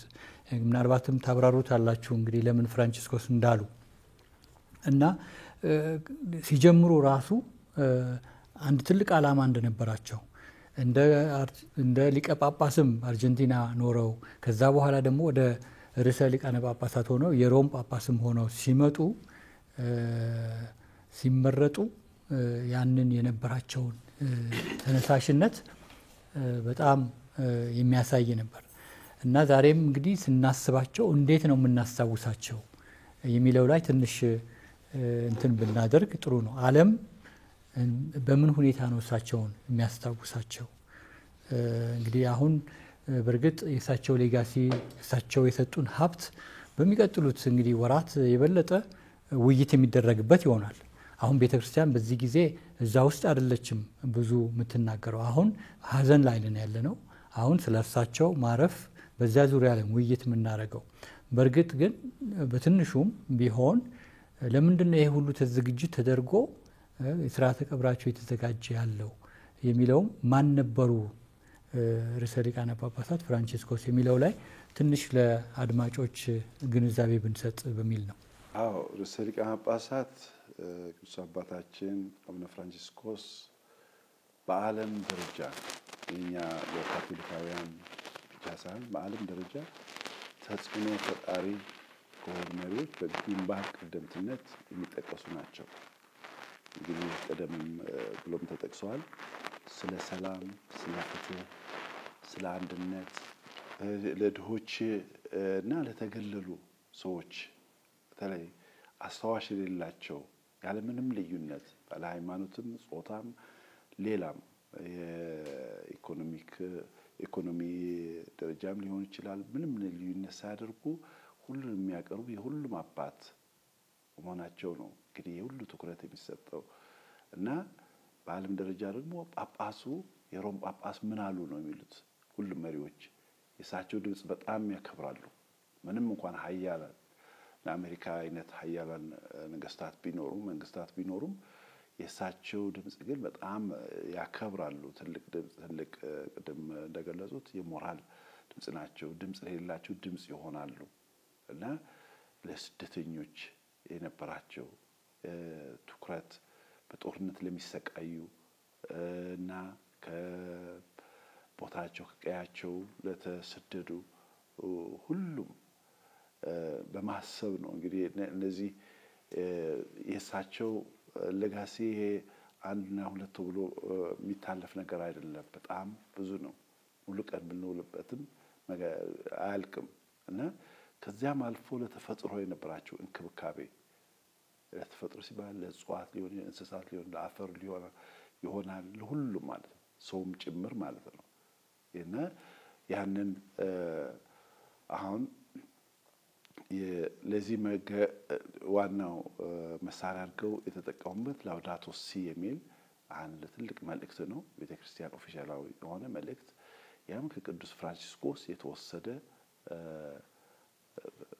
ሐሳብና ሐረግ ነው። እና ያ ውዳሴ ጌታ ሆይ ውዳሴ ላንተ ይሁን ስለ ሁሉም ነገር ስለ ሁሉም ስለምታደርግልን ነገር ስለ ተፈጥሮ ስለምትሰራው ነገር የሚለውን ነው። እና የቅዱስ ፍራንቺስኮስ በጣም ትሁት የሆነ ራሱን ለአገልግሎት ለወንጌል አገልግሎት የሰዋ ትልቅ ቅዱስ በመሆኑ ይህንን የኢየሱስ ስም መርጧል። እና ኢየሱስ ስም መምረጥ ብቻ ሳይሆን ልክ እንደሱ ሆኖ ከትሁታን በጣም ዝቅ ካሉ ሰዎች ጋር አብረው በመኖር በመነጋገር ስልክ በመደወል ሌሎች ያላደረጉትን ሁሉም የራሱ እንግዲህ ኳሊቲ ይኖረዋል። እና የሳቸው ደግሞ በጣም ይሄ ሐዋርያዊ ስራቸው ልዩ ያደርጋቸዋል። ስብከታቸው ትምህርታቸው እና በቀላል ቋንቋ መልእክታቸውን ልብ የሚነካ መልእክት ያስተላልፉ ነበር ሲያስተምሩ።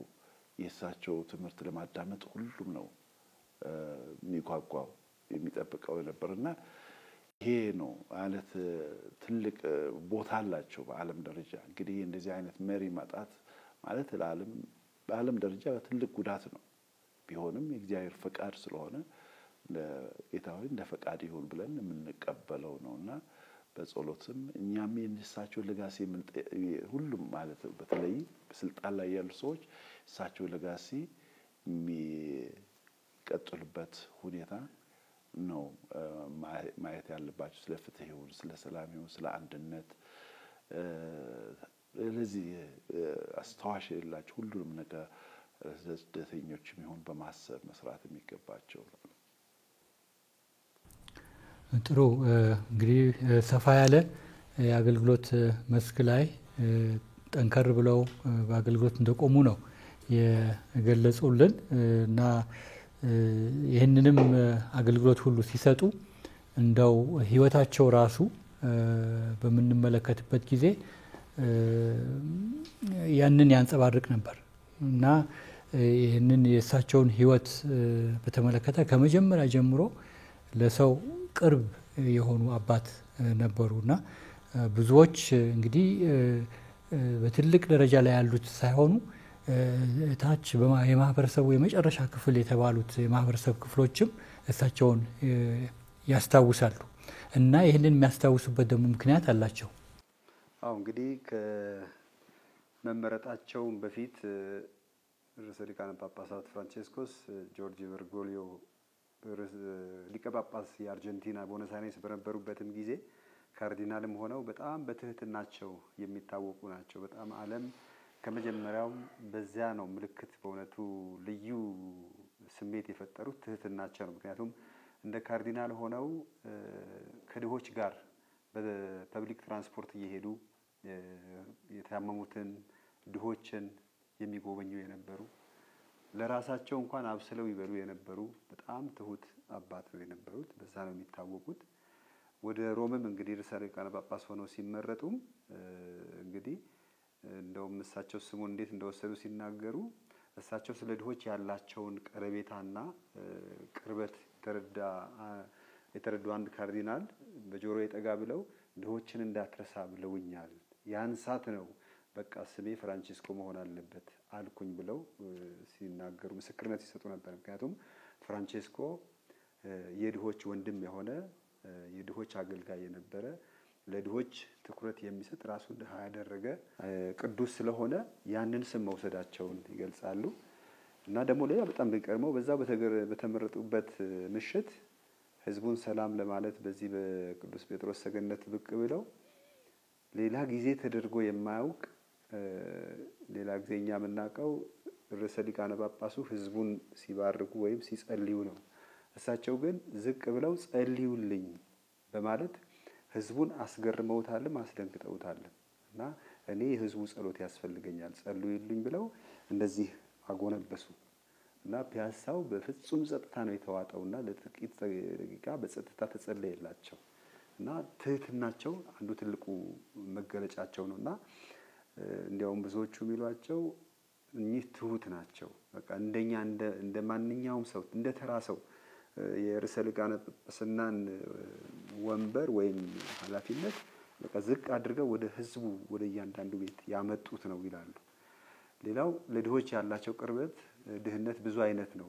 በተለይ ለስደተኞች የመጀመሪያው ጉብኝታቸው ያደረጉት በደቡብ ጣሊያን ላምፓዱዛ የሚባለውን ደሴት በመጎብኘት ነው። እዛ የሄዱበትን ምክንያት በርካታ አፍሪካውያን ስደተኞች ወደ አውሮፓ ለመግባት መግቢያ ባደረጉት ደሴት ብዙዎች ይሞቱ ስለነበረ ያንን የዓለም ትኩረት እንዲስብና ሰዎች ለስደተኞች መንግስታት ትኩረት እንዲሰጡ ምን ያህል ስደተኞች እየሞቱ እንደሆነ ለማሳየት የመጀመሪያ ጉብኝታቸው ያደረጉት እዛ ነው።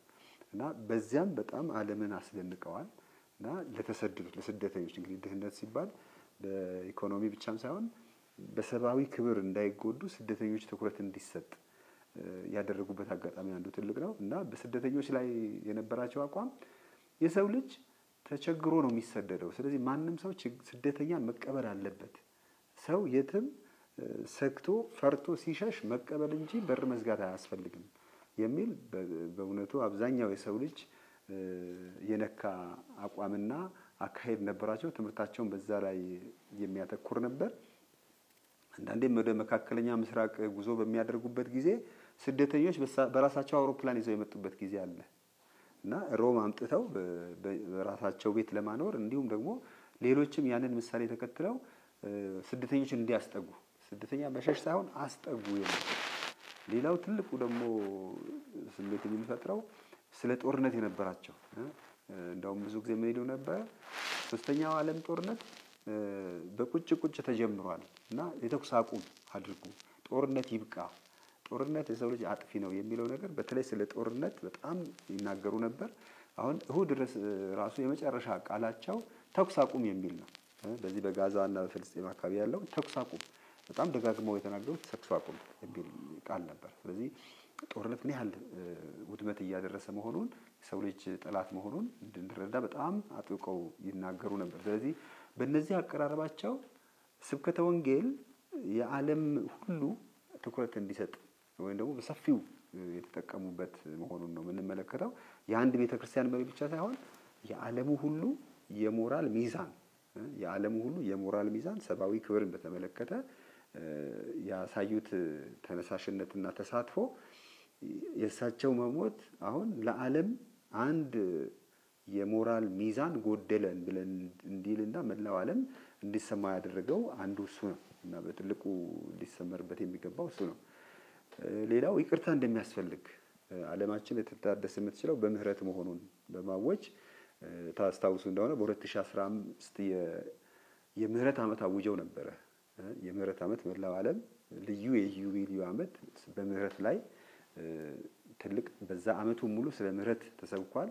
ይቅር ተባባሉ የሚለው ነገር ትልቁ ትኩረታቸው ነበር። ቅድም አባቴም እንደጠቀሱት ስለ ተፈጥሮ ምክንያቱም አሁን የተፈጥሮ መዛባት ሰው የሚመስለው እጽዋት፣ ዛፍ፣ ወንዝ ይደርቃል፣ ተራራ ይራቆታል የሚለው ብቻ ነው አይደለም። እሳቸው በጣም ትኩረት እንዲስብ ያደረጉት የተፈጥሮ መዛባት የመጨረሻው የሚያጠፋው ሰው ራሱ ነው። እንደውም በምሳሌ ያስቀመጡበት ሁኔታ አለ። ዛፎቹ ሲደርቁ ውሃ ይደርቃል፣ ውሃ ሲደርቅ ሰው ውሃ አጥቶ ይሞታል። ስለዚህ መጥፊያችን ነው። ስለዚህ የተፈጥሮ ምህዳር መጠበቅ የወንጌል ተግባር መሆኑን ለመላው ዓለም እና የዓለም መሪዎች እሳቸውን ለመጎብኘት በሚመጡበት ጊዜ ይሰጧቸው ከነበሩ ዶክመንቶች አንዱ ይህንን ላውዳቶ ሲ የሚለው ተፈጥሮን መንከባከብ የሁሉም ሰው ግዴታ መሆኑን ያስቀምጡበት ነጥብ ነበር። ስለዚህ ይሄም ራሱ የዓለም መንግስታት የዓለም ህዝቦች ሁሉ በተለይ እሳቸው የመጡበት ላቲን አሜሪካ በተለይ የአማዞን ጫካ መውደም ህዝቡን ህይወት አደጋ ላይ ጥሏል የሚባልበት ሁኔታ ስለነበረ ያን ሁሉ ትኩረት የሚስብ ትኩረታቸው ስብከተ ወንጌል የዕለት ተዕለት የሰው ኑሮ መቀየር አለበት የሚል ትልቅ ሰፊ እንትን ነበራቸውና በእነዚህ ሁሉ ካቶሊካውያን ብቻ ሳይሆን የሰው ዘር ሁሉ ትኩረት እንዲያደርግባቸውና እንደ አባት እንዲያያቸው እንዲያዳምጣቸው ሆኗል። እና አሁንም ለዛም ይመስለኛል ወዲያውኑ ማረፋቸው ሲሰማ አብዛኞቹ የዓለም መሪዎች በነዛ ሁሉ በሚያስታውሱት በመጥቀስ በተለይ ከፍልስጤም እንደተናገሩት የፍልስጤም አገር መሆን የተቀበሉ በቫቲካን ኤምባሲ እንደሆነራቸው የፈቀዱ የመጀመሪያ ናቸው እና በዚህ ለሰው ልጆች ክብር እና ነፃነት ምን ያህል ዋጋ ይሰጡ እንደነበረ በመልእክታቸው በቃ እኛ አንድ እንደ ሰው የሚቆጥረን ስለ መብታችን የሚከራከር ሰው አጣን ነው ያሉት መሪው እና በእነዚህ ሁሉ ምክንያት ነው ብዬ እላለሁና ያው የእሳቸው ጵጵስና እነዚህን ነጥቦች ላይ ነበረ የሚሽከረከረው ማለት ይችላል። እነዚህ ደግሞ የሰውን ዘር ሁሉ የሚነካ እንደሆነ ነው እና በተለይ መጨረሻ እንደው በዚህ ስለ ሰው ልጆች ወንድማማችነት የሰው ልጆች ከአንድ ምንጭ ነን ከፈጣሪያችን ወደ ምንጫችን ነው የምንመለሰው። ስለዚህ የሰው ልጆች ወንድማማችነት የሰው ልጆች የሰው ዘር ሁሉ ወንድማማችነት የሚል ትኩረት ነበራቸው። እንግዲህ ፍራንቺስኮ ለድሆች ማሰቡ ብቻም ሳይሆን ፍጥረት ሁሉ እህትና ወንድም ነው የሚል አቀራረብ የነበረው ቅዱስ ነው። ፀሐይም ጨረቃንም ዛፎችንም ወንድሞቼና እህቶቼ የሚል ዛሬም እሳቸው በፍራንቺስኮ መንፈሳዊነት የሰው ዘር ሁሉ ወንድማማች እህትማማቾች ናቸው። ጦርነት አያስፈልግም። ማንም ሰው የትም ሄዶ መኖር ይችላል። እጅ በእጃችን ተያይዘን መጓዝ አለብን የሚል በእውነቱ ወንጌልን ለዓለም በጉልህ በመስበካቸው ይመስለኛል በዚህ መልክ ዓለሙን ያነቃነቀው ማለት ናቸው። ትልቅ አባት ነበሩ እና ትልቅም ስራ ሰርተዋል። በ12 ዓመት የአገልግሎት ዘመናቸው በጣም ሰፋ ያሉ የማህበረሰባችን ችግሮች እና ትልቅ ሐዋርያ የክርስቶስን ቤተክርስቲያን አገልግለዋል እና እንዳነሳችሁት እንግዲህ በትልቅ እንትን ነው የሚታወሱት። ብዙ በሚቀጥሉት ጊዜያትም በስፋት እያንዳንዱ ርዕስ ላይ የምንሄድበት ይሆናል። አሁንም ካነሳችሁት ያው የጋራ ቤታችን በጋራ እንንከባከብ የሚለው አንዱ እንደዚሁም ደግሞ ከሼክ አልታይብ የግብፁ መሪ ጋራም የተፈራረሙት የዓለም ህዝቦች የማቀራረብ ከእስልምናውና ክርስትናው ጋራ ባለውም ሂውማን ፍራተርኒቲ ተብሎ ቅድም የተጠቀሰውም ያው ወንድማማችነት መንፈስ እንዲሰፍን ዓለማችን በጣም የመከፋፈል መንፈስ ባለበት ዘመን ይህ ድምጽ ያስፈልግ ነበር። አሁንም እንግዲህ ቤተክርስቲያናችን በዚህ መንገድ ተከታዩ ርዕሰ ሊቃነ ጳጳስ የእሳቸውን እንትን እንደሚከተሉ ተስፋ ነው የሚደረገውና ርዕሰ ሊቃነ ጳጳስ አሁንም የሚታወሱበት በጣም ብዙ ነገሮች አሉ። እነሱን በዚህ ባጭር ጊዜ አንጨርሳቸውም። ነገር ግን በፍትህ እና በሰላም ዙሪያ ላይም እንግዲህ ብዙ ተቋማት በዚህ ጊዜም ደግሞ በጣም በስማቸው ብዙ አይነት ኮንፈረንሶች የተለያዩ እሳቸው የተናገሯቸው በፍትህና በሰላም ዙሪያ ላይ ሰፋ ያሉ ፕሮግራሞች ተካሂደዋል እና እነዚህም ያካሄዱ ሰዎች ባለፉት ዓመታት ዛሬም እንግዲህ በእሳቸው የቀብር ስርዓት ዙሪያ ላይ እንደዚህ ውይይት ሲያደርጉ አንዱ የሚታወሱበትም ትልቅ እንትን የሰላምና የፍትህ ስራ ላይ በተለይ ከዩናይትድ ኔሽንስ እንደዚሁም ደግሞ ከሌሎች ዓለም አቀፍ ተቋማት ጋራ በመሆን ብዙ በፍትህና ሰላም ዙሪያ ላይ እንዲሰራ ሲያበረታቱ ነበር እና ያንን ያደረጉት ምንድነው ያው የክርስቶስ ወንጌል እጅና እግር አግኝቶ በካቶሊካውያን ዘንድ ብቻ ሳይሆን በጎ ፈቃድ ባላቸው ዘንድ ሁሉ ተቀባይነት እንዲያገኝ ያደረጉ አባት ናቸውና ከዛ አንፃር ትንሽ ብንሰማ ያው ምናልባት በጣም ቅርብ የሆነ ለኛ ካደረጓቸው ትህትናና ለእርቅ ካላቸው ለሰላም ካላቸው ጥማትና የወንጌል ኃላፊነት አንፃር ማንሳት የምፈልገው በደቡብ ሱዳን ያደረጉትን መጥቀስ በጣም ትልቅ አስተማሪ ነው። ትህትናቸውን ያሳያል። ለምህረት ለይቅርታ ያላቸውን መስጠት ያሳያል። እንደገናም ከቤተክርስቲያን ባሻገር ያላቸው መልእክት የሚያሳይ ነው። ዓመተ ምህረቱን በትክክል አሁን አላስታውሰውም። አይ ቲንክ የምህረት ዓመት ጊዜ ይመስለኛል። ደቡብ ሱዳን መሪ 3 መሪና ተቃዋሚዎች እግር ላይ ወድቀው የተማጸኑት በጣም አስተማሪ ብዙ የብዙዎችን ልብ የነካ እና የተወሰነ ጊዜም ቢሆን በዛ አካባቢ የሰላም ጮራ እንዲፈነጥቅ አድርገዋል። ትልቅ የትህትና ምልክት ትልቅም ደግሞ የወንጌልን ኃላፊነት የሚሰብክ ወንጌልን በተግባር የሚመሰክር የህይወት አጋጣሚ ነው ለማለት ወዳለሁ።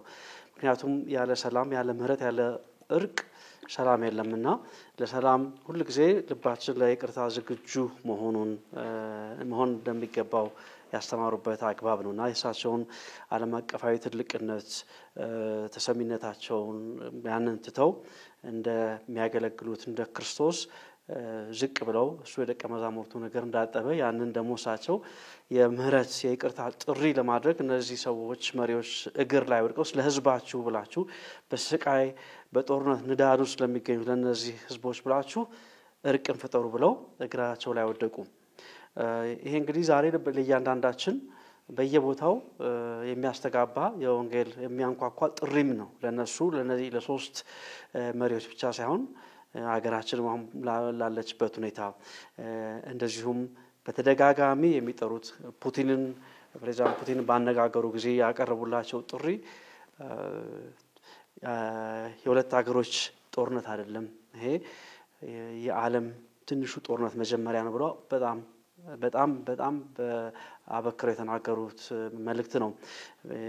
እስራኤልና የጋዛን ሁኔታ በተመለከተ እንደዚሁ በተደጋጋሚ ስለ ሰላም፣ ስለ እርቅ፣ ስለ መሳሪያን ስለማውረድ የሰላምን ወደ ዳያሎግ ንግግር እንዲሄዱ በጣም በተደጋጋሚ ጥሪ ያደርጋሉ። ምናልባት እኔ እንደው ዝርዝር የፍትህ ስራቸውና ሌላውን ከመናገር እዚህ ላይ እንደው ብለን ለሰላም ያለውን ጥማት ለዓለም ሰላም ያላቸውን ጥማት ቀደም ሲልም እርሶም ተናግረውታል። እኔም የገለጥኩት ከአልሐዛር ኢማም ጋር የተፈራረሙት የሂውማን ፍራተርኒቲ ሰነድ የሚያሳየው ለዓለም ሰላም ከሃይማኖት ባሻገር አብረን መስራት እንዳለብንና ያም ደግሞ ተሰሚነት አግኝቶ በአመቱ የተባበሩት መንግስታትን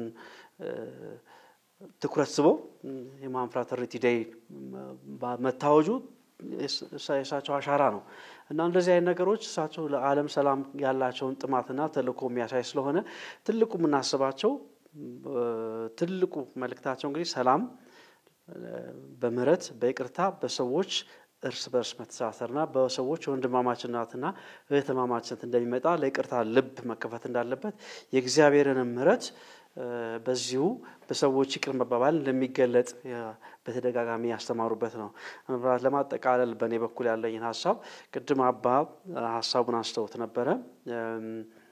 የሚናገሯቸው 2 ቃላት ብለው አንደኛው ምሳ መልካም ምሳ የሚለው ነው። ይሄ እንዲሁ መልካም ምሳ የዛን ዕለት ምሳ የሚያተኩር አይደለም። ሁላችንም ምግብን ያጡትን ሰዎችም እንድናስብ የሚያስተላልፉት መልእክት ነው። ምሳ የሌላቸውን ሰዎች አስበን ምሳ እንድናካፍል ጥሪ ነው። እሳቸው ሁሉ ጊዜ ለድሆች ካላቸው በጣም ለድሆች ካላቸው ልብ የተነሳ መልካም ምሳ የሚሉት ምሳ የሌላቸውንም እንድናስብ እንድናካፍል የሚያቀርቡት ጥሪ መሆኑን በዚህ አጋጣሚ ለመግለጽ ወዳለሁኝ። እንግዲህ ርዕሰ ሊቃነ ጳጳሳት እንግዲህ እሳቸውን መግለጽ ቀላል ነው። በአንድ በኩል ቀላል የሚሆንበት መንገድ እንደዚሁ የሚታይ ነገር ስለምንናገር ማለት ነው። ፊት ለፊት የሚታይ በህይወታቸው የሚታይ ነገር ማንም ሊናገርላቸው የሚችሉ አባት ነበሩና እና ከባድ የሚያደርገው ደግሞ ጊዜ አይበቃም። በአንድ አመት በ12 አመት የሰሩት የአንድ አመቱ እንኳን ቢነገር በጣም ብዙ ነው እና ስለዚህ በሚቀጥሉት 10 አመታት እሳቸው ዓለም የሚያስታውሳቸው አባት እንደሚሆኑ ነው። እንደው በተለይ ደግሞ የምህረት ጥያቄ አንስተው እንግዲህ የእግዚአብሔር ምህረት ትልቅነት በህይወታቸው እና ለሌሎችም አብነት እንዲሆን የተባለው እንኳን ብንወስድ በጣም ብዙ ነው። ለምንድነው ይህንን እግዚአብሔር ምህረትም የሚጠይቁበት? ክርስቲያኖች እንኳን በዓለም ላይ ያሉት እንኳን በምናይበት ጊዜ ይሄ ሁሉ የክርስቲያን ማህበረሰብ እያለ የካቶሊኩም ይሁን ሌላም እና የክርስቶስ ወንጌል ምን ያህል ነው የተሰበከው በየሀገሩ? ምን ያህል ነው በእግዚአብሔር ምህረት ቆመው ሰው በትህትና ክርስቲያናዊ ህይወቱን የሚኖረው? እና እንመለስ ነበረ ቅዱስ ፍራንቺስኮስም በዘመኑ ያለው። እሳቸውም የዘመኑ ቅዱስ ፍራንቺስኮስ ሆነው እንመለስ ወደ ክርስቶስ ወንጌል በተግባር እንኑረው የሚለው ጥሪ ነው ያደረጉት። እና ይህ ጥሪ ደግሞ በአንድ ጊዜ ሰዎች ሊለወጡበት አልቻሉም። አሁንም በምናይበት ጊዜ ብዙዎች ይህ የሞራል ድምጽ እንዲቀጥል ይፈልጉ ነበር። ለምን? ገና ስለሆነ ማለት ነው። እና እንደውም እሳቸው የበለጠ አሁን የይቅርታ የምህረት እግዚአብሔር እኛን ምህረት እንዳደረገልን ሁሉ እኛም እርስ በርሳችን ምህረት አንዱ ለሌላው ምህረት እንዲያደርግ በዚህ መንገድ ደግሞ የእግዚአብሔር ምህረት ይበዛልናል። የእግዚአብሔር ምህረት ሊበዛ የሚችለው የኛ እርስ በርሳችን ይቅር በመባባል በፍቅር በወንድማማችነት ስንኖር ነው የሚለው እንግዲህ ትምህርት ነው ሲሰጡ የነበረው። እሳቸው በሚዲያ በኩል እንኳን ካለው ነገር አንፃር ያውቁ ነበር ብዙ ነገር።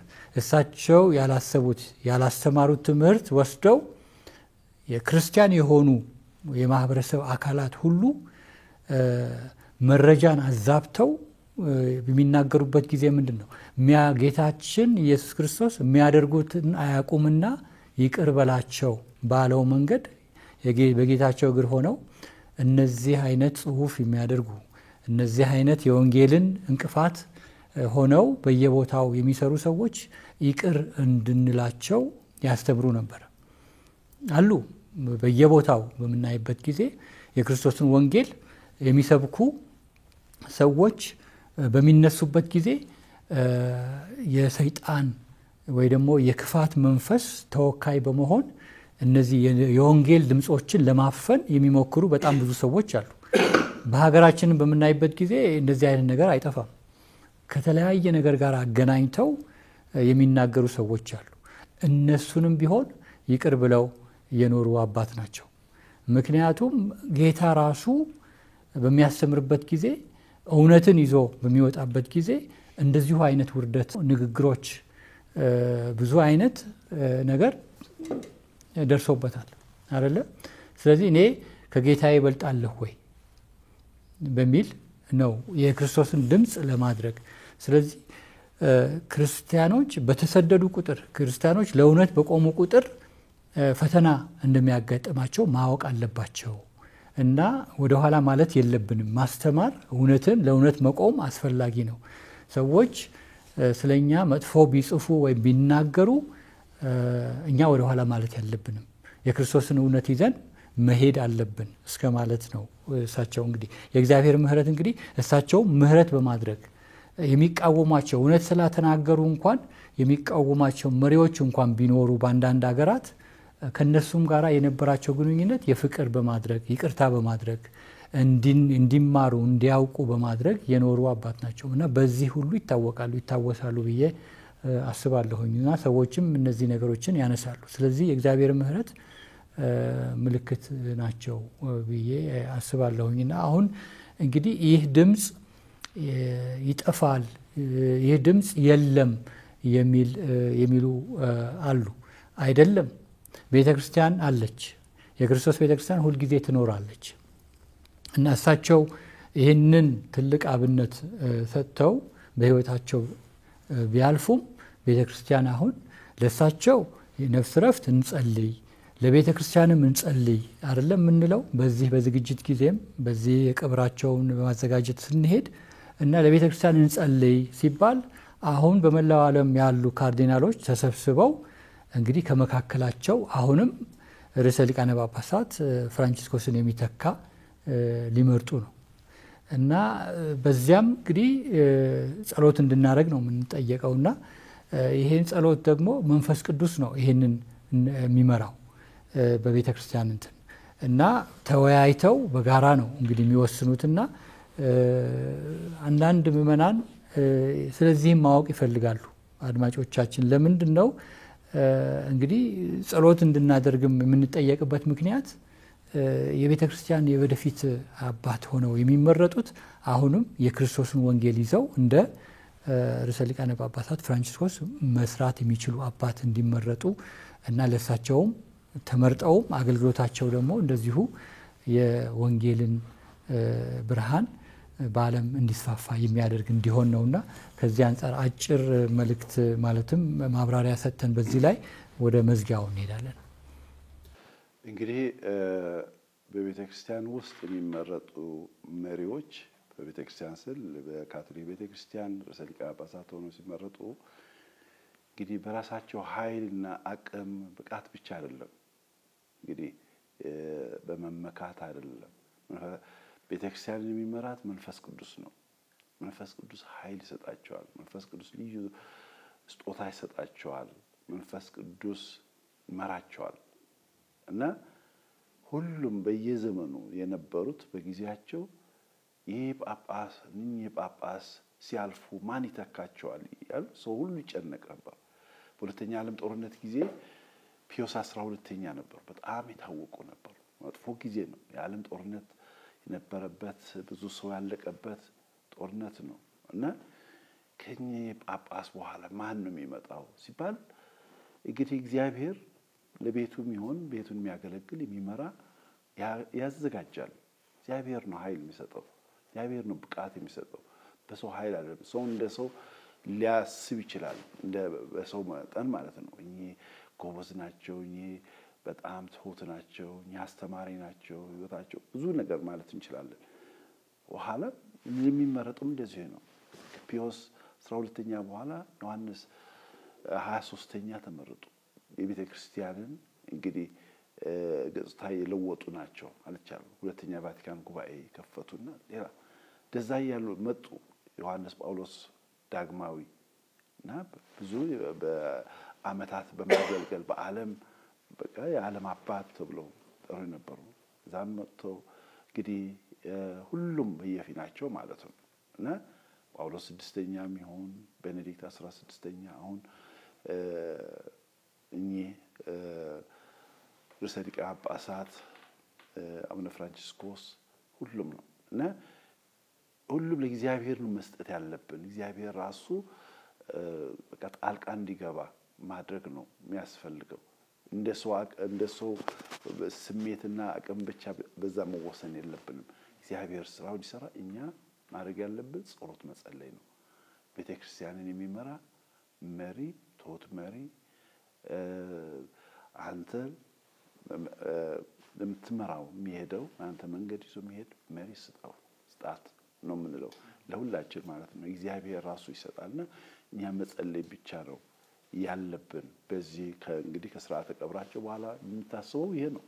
ኮንክሌቭ አለ። ኮንክሌቭ ደግሞ ምንድነው?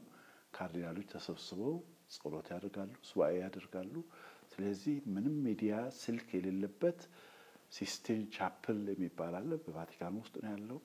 ቫቲካን ላይብረሪ አጠገብ ነው። ያን እዛ ነው የሚቆዩት እስኪመረጥ ድረስ እና እዛ ልዩ መንፈሳዊነት ነው እና እግዚአብሔር ራሱ እንዲመርጥ እንዲያዘጋጅ በማለት ነው እና በዚህ መንፈስ ስለሆነ እንግዲህ እግዚአብሔር የወደፊቱ ደግሞ ከሳቸው በኋላ የሚመጣው መሪ እንዲሰጠን እኛም በጸሎት ያለንበት ምእመናን ሁሉ ማለት ነው አማኞች መጸለይ እንዳለብን ነው።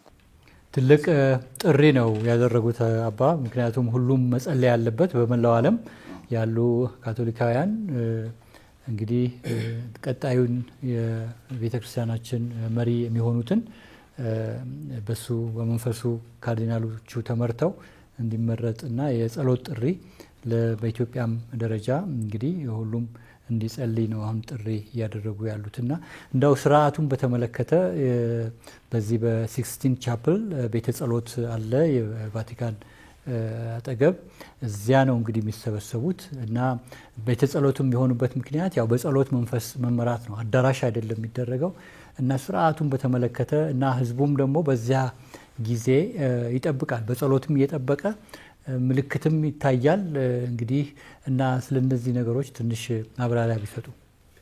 እንግዲህ ትልቁ ነገር በእምነት የሚከናወን ተግባር ነው እና እረኛ እንዲሰጠን የምንጸልይበት ጊዜ ነው። እንግዲህ ከሀዘኑ ጎን ለጎን የቀደሙት አርፈዋል።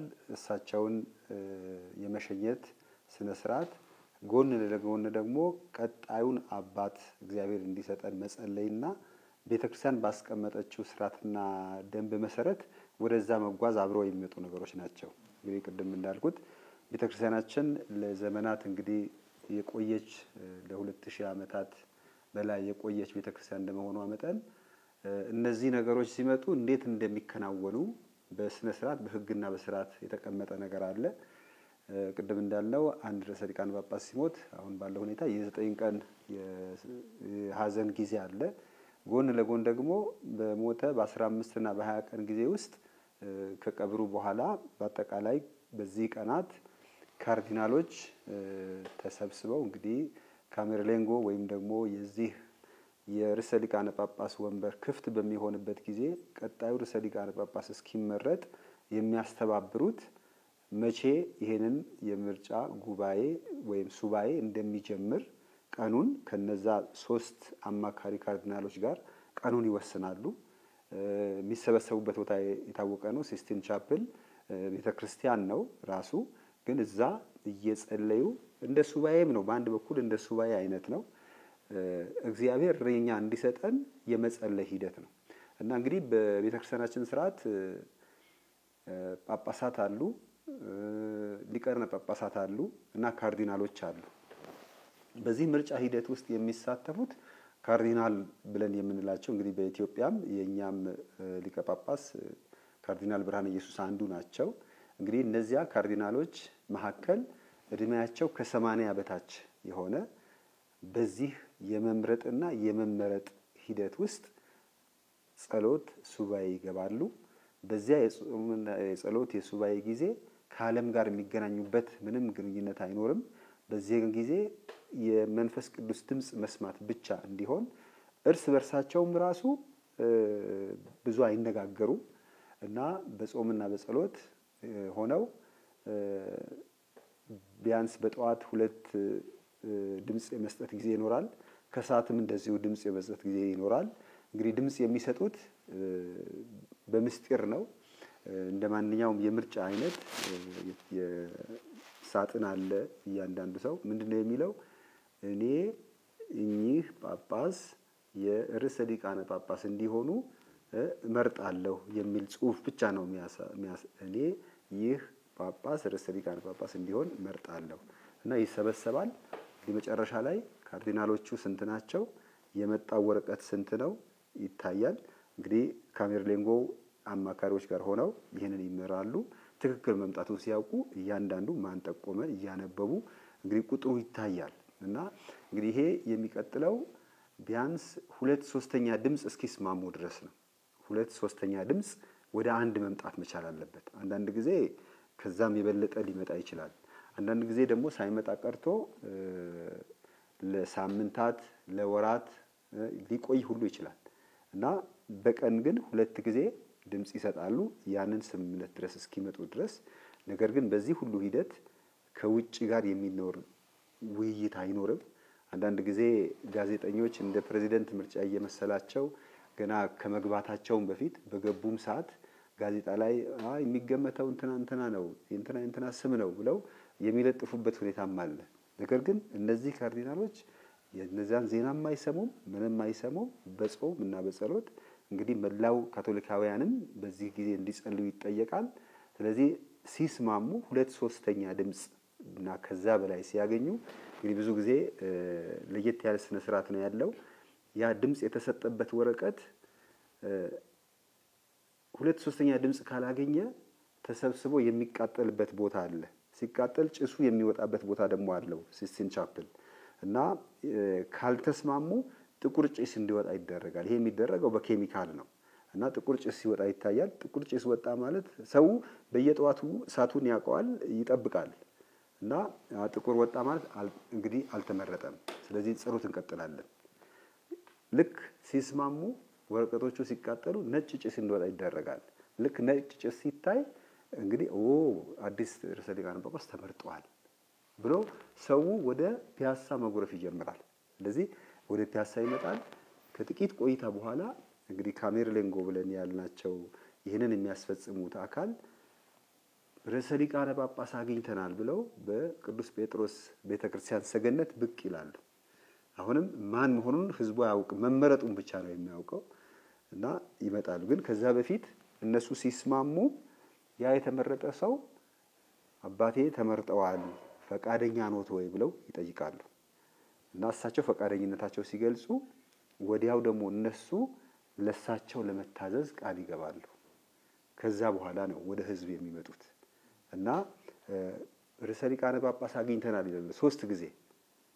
ከዛ እሳቸውም ደግሞ ብለው ማንነታቸውን ይገልጻሉ። በዛው ቅጽበት ደግሞ መጠሪያ ስማቸውንም ይገልጻሉ። እና በዚህ መልክ ነው። እና ይሄ እንግዲህ ስነ ስርዓቱ በህግም የተቀመጠ ስነ ስርዓት ነው። እና የኛ ጸሎት እዚህ ጋር ነው የሚያስፈልገው። እግዚአብሔር እንግዲህ ቅድም ባልነው መሰረት ትሁት የሰላም ሰው የምህረት ሰው የጀመሩትን ተግባር የሚቀጥል ለዚህ ላለንበት ዓለም የሞራል ሚዛን የእምነት ሚዛን የጽድቅ መሪ የሆነ አባት እንዲኖር መጸለይ ይኖርብናል። እና ካርዲናሎቹ ይጸልያሉ። አንዳንድ ጊዜ በርግጥ መስማማት በጣም ከረዘመ ይቆምና ውይይት የሚያደርጉበትም ጊዜ አለ። የመነጋገር ጊዜ ይኖራል። ከዛ እንደገና ይቀጥላል። ስለዚህ አሁን ከኛ የሚጠበቀው መጸለይ ነው። የኛ ቤተክርስቲያን አንድ ርዕሰ ሊቃነ ጳጳስ በመሞታቸው የስልጣን ክፍተት ወይም የመሪ ክፍተት ይፈጠራል ተብሎ የሚሰጋበት ቤት አይደለም። ይታወቃል። ከዚህ ሞቷል። የሞቱት በስነ ስርዓት በክብር ያሳርፋሉ። ቀጥሎ ደግሞ በተቀመጠው መንገድ መሰረት የቀጣዩ ርዕሰ ሊቃነ ጳጳስ ይመጣል። ስለዚህ ያ ትልቅ የዚህ የቤተክርስቲያኒቷ ለ2000 ዓመት በላይ እንዴት በመንፈስ ቅዱስ እንደምትመራ እንዴት በጸሎት ኃይል እንደምትመራም የሚታይበት ወቅት ነው። እኛ ቀደም ብለው የነበሩት ቅድም አባቴ እንዳሉት ሁሉ ጊዜ በየዘመኑ እኚህ አባት ትልቅ አባት ነበሩ ማን ይተካቸዋል የሚል ሰባዊ ጥያቄ ይነሳል። ግን ሁሉ ጊዜ በጣም የሚገርመው ልክ ተመርጠው ስማቸውን እየለመድን ሲጀምሩ ያ ክፍተት ተሞልቶ እናየዋለን። አሁንም እኚህ ሲያልፉ ማን ይተካቸዋል የሚል ጥያቄ ይመጣል። አሁን በጣም በግልጽ የማስታውሰው ጆን ፖል ዮሐንስ ጳውሎስ ዳግማዊ ሲሞቱ በቃ ቅዱስ ናቸው እሳቸው ወዲያው ቅዱስ አድርጓቸው በቃ አሁንማ ማን እናገኛለን ተብሎ ነበር። ግን በጣም ትልቅ ርዕሰ ሊቃነ ጳጳስ ደግሞ ቤኔዲክት 16ኛ ተነሱ። ቤተክርስቲያንን በትምህርት ክርስቶስ በጣም ለዘመናት መምህር ሆነው የመሩ እውነትን ይዘው ሄዱ ትልቅ አባት ልክ አሁን እሳቸው ደግሞ ስልጣን በቃኝ እኔ ደክሞኛል ሌላ ሰው ይምጣ ሲባል አሁንም ሰው ደንግጧል። በጣም አስታውሳለሁ ከ12 ዓመት በፊት። ነገር ግን ከጥቂት ቀናት በኋላ እንደውም እኚህ ርዕሰ ሊቃነ ጳጳስ ሲመረጡ አንድ ቀን ተኩል ብቻ ነው የፈጀው እና ወዲያውኑ በጣም የሚገርመው ደግሞ ለኮንክላቭ ሲገቡ እኚህ ካርዲናል በስም እንኳን አይታወቁም ነበር። እኔ አጋጣሚ በዛ በሮም ነበርኩ ያን ጊዜ እና ሰው ይጠብቅ የነበራቸው ትልልቅ ካርዲናሎች ነበሩ። ማናቸውም ብቅ አላሉና ልክ ጳጳስ አግኝተናል ብለው ሲወጡ ሁሉም ሰው የጠበቋቸውን ሰዎች ይጠብቁ ነበር። በኋላ አይ ጆርጅ ማሪዮ በርጎሊዮ ይባላሉ ሲባል ማን ናቸው ሁሉም ሰው መተያየት ነው የጀመረው። አናቃቸው ማን ናቸው? አጋጣሚ ሆኖ የአርጀንቲና ሰዎች ከፊት ለፊት የነበሩና የኛ ካርዲናል ናቸው የኛ ናቸው አሉ። ከአርጀንቲና ብዙ ሰው ምናልባት ከጣሊያን ይጠብቅ ነበር ከአውሮፓ በጣም ከሩቅ ከአርጀንቲና ናቸው ተባለ። እና እንዲህ የመንፈስ ቅዱስ ስራ ያልተጠበቀ ነገር የሚሰጥ ነውና በዛ በእምነት በጸሎት መጠበቅ አለብን። ቤተክርስቲያኒቷ የቆየ ስነ ስርዓት አላት ምንም አይነት ስጋት የማይኖረው እና በዛ መልክ ግን የእያንዳንዱ ክርስቲያን ጸሎት ግን በጣም አስፈላጊ ነው። እንግዲህ ባጭሩ ከጸሎቱ ጎን ለጎን እንግዲህ ያው እዚህ አመራረጡ ሂደት ላይ ደግሞ ልዩ አስተማሪ የሆነ ነገር አለው የቤተክርስቲያናችን አሰራር። በተለይ የሃይማኖት አባቶች ከውጭ ምንም አይነት ተጽዕኖ ሳይደረግባቸው ህዝቡን እንዲያገለግሉ እንዲመረጡ የእግዚአብሔርን ህዝብ እንዲያደርጉ የሚለው ራሱ አንድ አስተማሪ ነገር ነው። ይህ ትራዲሽን ወይም ይህ የቤተክርስቲያን ትልቅ ልምድ እኔ አስተማሪ ይሆናል ብዬ አስባለሁ። አመራረጡን በተመለከተ ማለት ነው። በሌላ ምክንያቱም እውነትን ያማከለ እና የቤተክርስቲያንን አባቶች ማዕከል አድርጎ የሚሰራበት ነውና ከዚህ አንፃር እንግዲህ ያው ፍትህም ሰላምም ለማስፈን ትልቅ አስተዋጽኦ አለው ይሄ ነገርና በዚህ ላይ እንግዲህ ዓለም አቀፋዊት የሚያረጋትም ቤተክርስቲያናችን አንዱ እንትን ይሄ ነው። በማንም የመንግስታት ተጽዕኖ የማይደረግባት ቤተክርስቲያን ናት። የመንግስት ተጽዕኖ የለባትም። ማንም እንትን ሊያረጋት አይችልም። ስርዓቱም ደግሞ ተዘርግቶ ያለው በዚህ ነውና ይሄ አስተማሪነቱ ምንድነው ብለን እናስባለን። እሺ ይሄ ኮንክሌቭ ዝግ ሱባኤ ትልቁ የሚያስተምረን ነገር በመጀመሪያ ምናልባት ትንሽ በንጽር ቀጥታም አንድ አይነት ባይሆን ሐዋርያት ይሁዳን ለመተካት ካደረጉት የመተካት ሂደት ጋር ማያያዝ እንችላለን። ዘግተው በመጸለይ በጋራ እጣ እንዲያወጡ ያደረገው ማቲያስን ሲተኩ በይሁዳ ፋንታ ልክ በዚሁ መጠን ከውጪ ዓለም ጋር ያለ መገናኘት ለምን አሁን በአሁኑ ሰዓት ምርጫዎች እናያለን።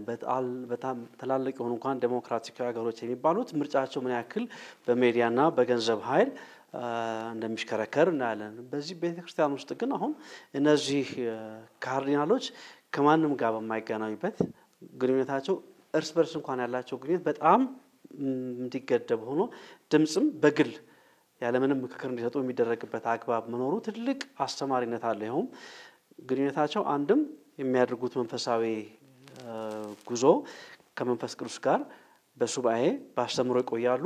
ከዛም በማሰላሰል በመጸለይ ቆይተው ድምጽ እንዲሰጡ ማድረግ ትልቁ አስተማሪነቱ ለእያንዳንዳችን ዓለማዊም የምርጫ ሂደቶች ትልቅ አስተማሪነት አለው። ይሄ ምክንያቱም የውጪ ተጽዕኖ አንዳንድ ጊዜ በጣም ነገሮችን በማስጮህ ምርጫዎች የሰዎች የምንፈልገውን ነግረውን እንድንመርጣቸው ያግባቡናል። ከምርጫ በኋላ ሌላ አይነት ባህሪያቸውን እናገኛለን። እዚህ ላይ ግን ምንም አይነት ተጽዕኖ አለመደረጉ ለመስማት የሚገቡት የሚዘጉት ዝግ እዛ 16 ቻፕል ሲገቡ ትልቁና የሚያዳምጡት ድምጽ የመንፈስ ቅዱስን ድምጽ ነው። በጥሞና በጸጥታ ይቆያሉ። በቆይታቸው ከዛ በኋላ ድምጽ እንዲሰጡ ሲደረግ እንግዲህ ይሄ ትልቁ አስተማሪነት ያለው ነገር የሚያዳምጡትና ተጽዕኖ በእነሱ ላይ እንዲያሳድር የሚጠበቀውና የሚፈልገው መንፈስ ቅዱስ ነው። እንደ ቤተ እምነት ትልቅ በጣም ልንጠብቀው የሚገባ የምንጠብቀው ጠበቅነው ባህል ነው። ይሄ ለዓለማዊ ምርጫዎች ማስተማሪ ይኖራል። ለሰላም ሂደትም ሰላም ብዙ ጊዜ እኮ የምናዛባው ምርጫ አስቀድመን የምናገራቸውን ወይ ደግሞ በገንዘብ ኃይል አንድ ሰው እንዲመረጥ ስናደርግ ያንን የምናሽከረክርበት ሁኔታ ነው የሚፈጠረው። አሁን ግን ይሄ ድካም እንኳን ቢኖር በዚህ ሰው ላይ የግል ድካም ነው የሚሆነው። ነገር ግን መንፈስ ቅዱስ ስለመራው ማናቸውም ሰው የራሱ ጸሎት እንደተሰማ መመስከር የሚችልበት ስርዓት ነው ለማለት ወዳለሁኝ።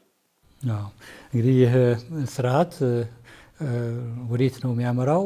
የቤተክርስቲያኒቷ አንድነቷን ጠብቃ የስልጣን የአገልግሎት ተዋረዱ ጠብቆ እስከ መጨረሻ መኖሩ ነው እና ብዙም ሌሎችም የእምነት ተቋማት የሚናገሩት ነገር ነው። ይሄ በዚህ አይነት መንገድ መሆኑ እንዴት ጠቀሜታ እንዳለው ለተልኮም ለቤተክርስቲያን አንድነት ለውስጥ አንድነት ጠቀሜታ እንዳለው ይናገራሉ ብዙዎችና ይህ እንግዲህ ስርዓት በመንፈስ ቅዱስ ተመርቶ እስከ ዛሬ እንግዲህ በዚህ ሁኔታ መቀጠሉ ትልቅ እግዚአብሔርን የምናመሰግንበት ትልቅ የቤተክርስቲያናችን ሀብት ነው። በዚህ መንገድ ሁሉም መሰራቱ እና በዚህ በልዩ ፕሮግራም እንግዲህ አንድ ላይ ሆነን የርዕሰ ሊቃነ ጳጳሳት የብፁዕ ወቅዱስ አቡነ ፍራንሲስ ነፍስ እረፍት የሚደረጉ የተለያዩ የጸሎት የቅዳሴ የስርዓተ ፍታት መርሃ ግብሮችን አስመልክተን ተነጋግረናል። እንደዚሁም ደግሞ እሳቸው በምንድን ነው የሚታወሱት የሚለው በትንሹ አንስተን ተነጋግረናል። እንደዚሁም የሚተካቸውም አባት ምርጫ ሂደት እንዴት ይሆናል የሚለው ስለ ኮንክሌቭ ውይይት አድርገናል እና በነበረን ውይይት ሰፋ ያለ ባጭሩም ቢሆን ግንዛቤ ስለሰጣችሁ በተመልካቾች ስም ምስጋና ለማቅረብ እወዳለሁኝ። እግዚአብሔር አክብርልን፣ እግዚአብሔር ስጥልን እና በቀጣይ ደግሞ የሚሆኑት የተለያዩ መርሃ ግብሮችን በማዘጋጀት እንደዚሁም ለአድማጭ ተመልካቾች የተለያዩ ፕሮግራሞችን እናዘጋጃለን እና እግዚአብሔር እንግዲህ ነፍሳቸውን በገነት በብርሃኑ ያሳርፍልን እና ለመላው ካቶሊካውያን እንደዚሁም በጎ ፈቃድ ላላቸው ላዘኑት ሁሉ መጽናናቱን ይስጥልን። እንግዲህ ተመልካቾቻችን በሰላም ካቶሊክ ቲቪ ስለ ርዕሰ ሊቃነ ጳጳሳት ብፁዕ ወቅዱስ አቡነ ፍራንሲስ ስርዓተ ቀብር እንደዚሁም ደግሞ ከዚያም በኋላ የሚኖረው የተከታይ የምርጫ ስርዓት ምን እንደሚሆን በትንሹ ግንዛቤ እንዳገኛችሁበት ተስፋ እናደርጋለን እና እግዚአብሔር አምላክ በያለንበት በጸሎት እንድንበረታ በተጠየቀው መሰረት ሁሉም በየቦታው በቅዳሴ ስርዓት ይሁን እንደዚሁም በተለያዩ የጸሎት መርሃ ግብሮች በመሳተፍ ቅዱስ አባታችንን እንድንሸኝ አደራ ለማለት እንወዳለን። በቀጣይ የሚኖሩን ፕሮግራሞች ደግሞ በሌላ ጊዜ የምናሳውቃችሁ ይሆናል እና እግዚአብሔር ስጥልን፣ እግዚአብሔር አክብርልን።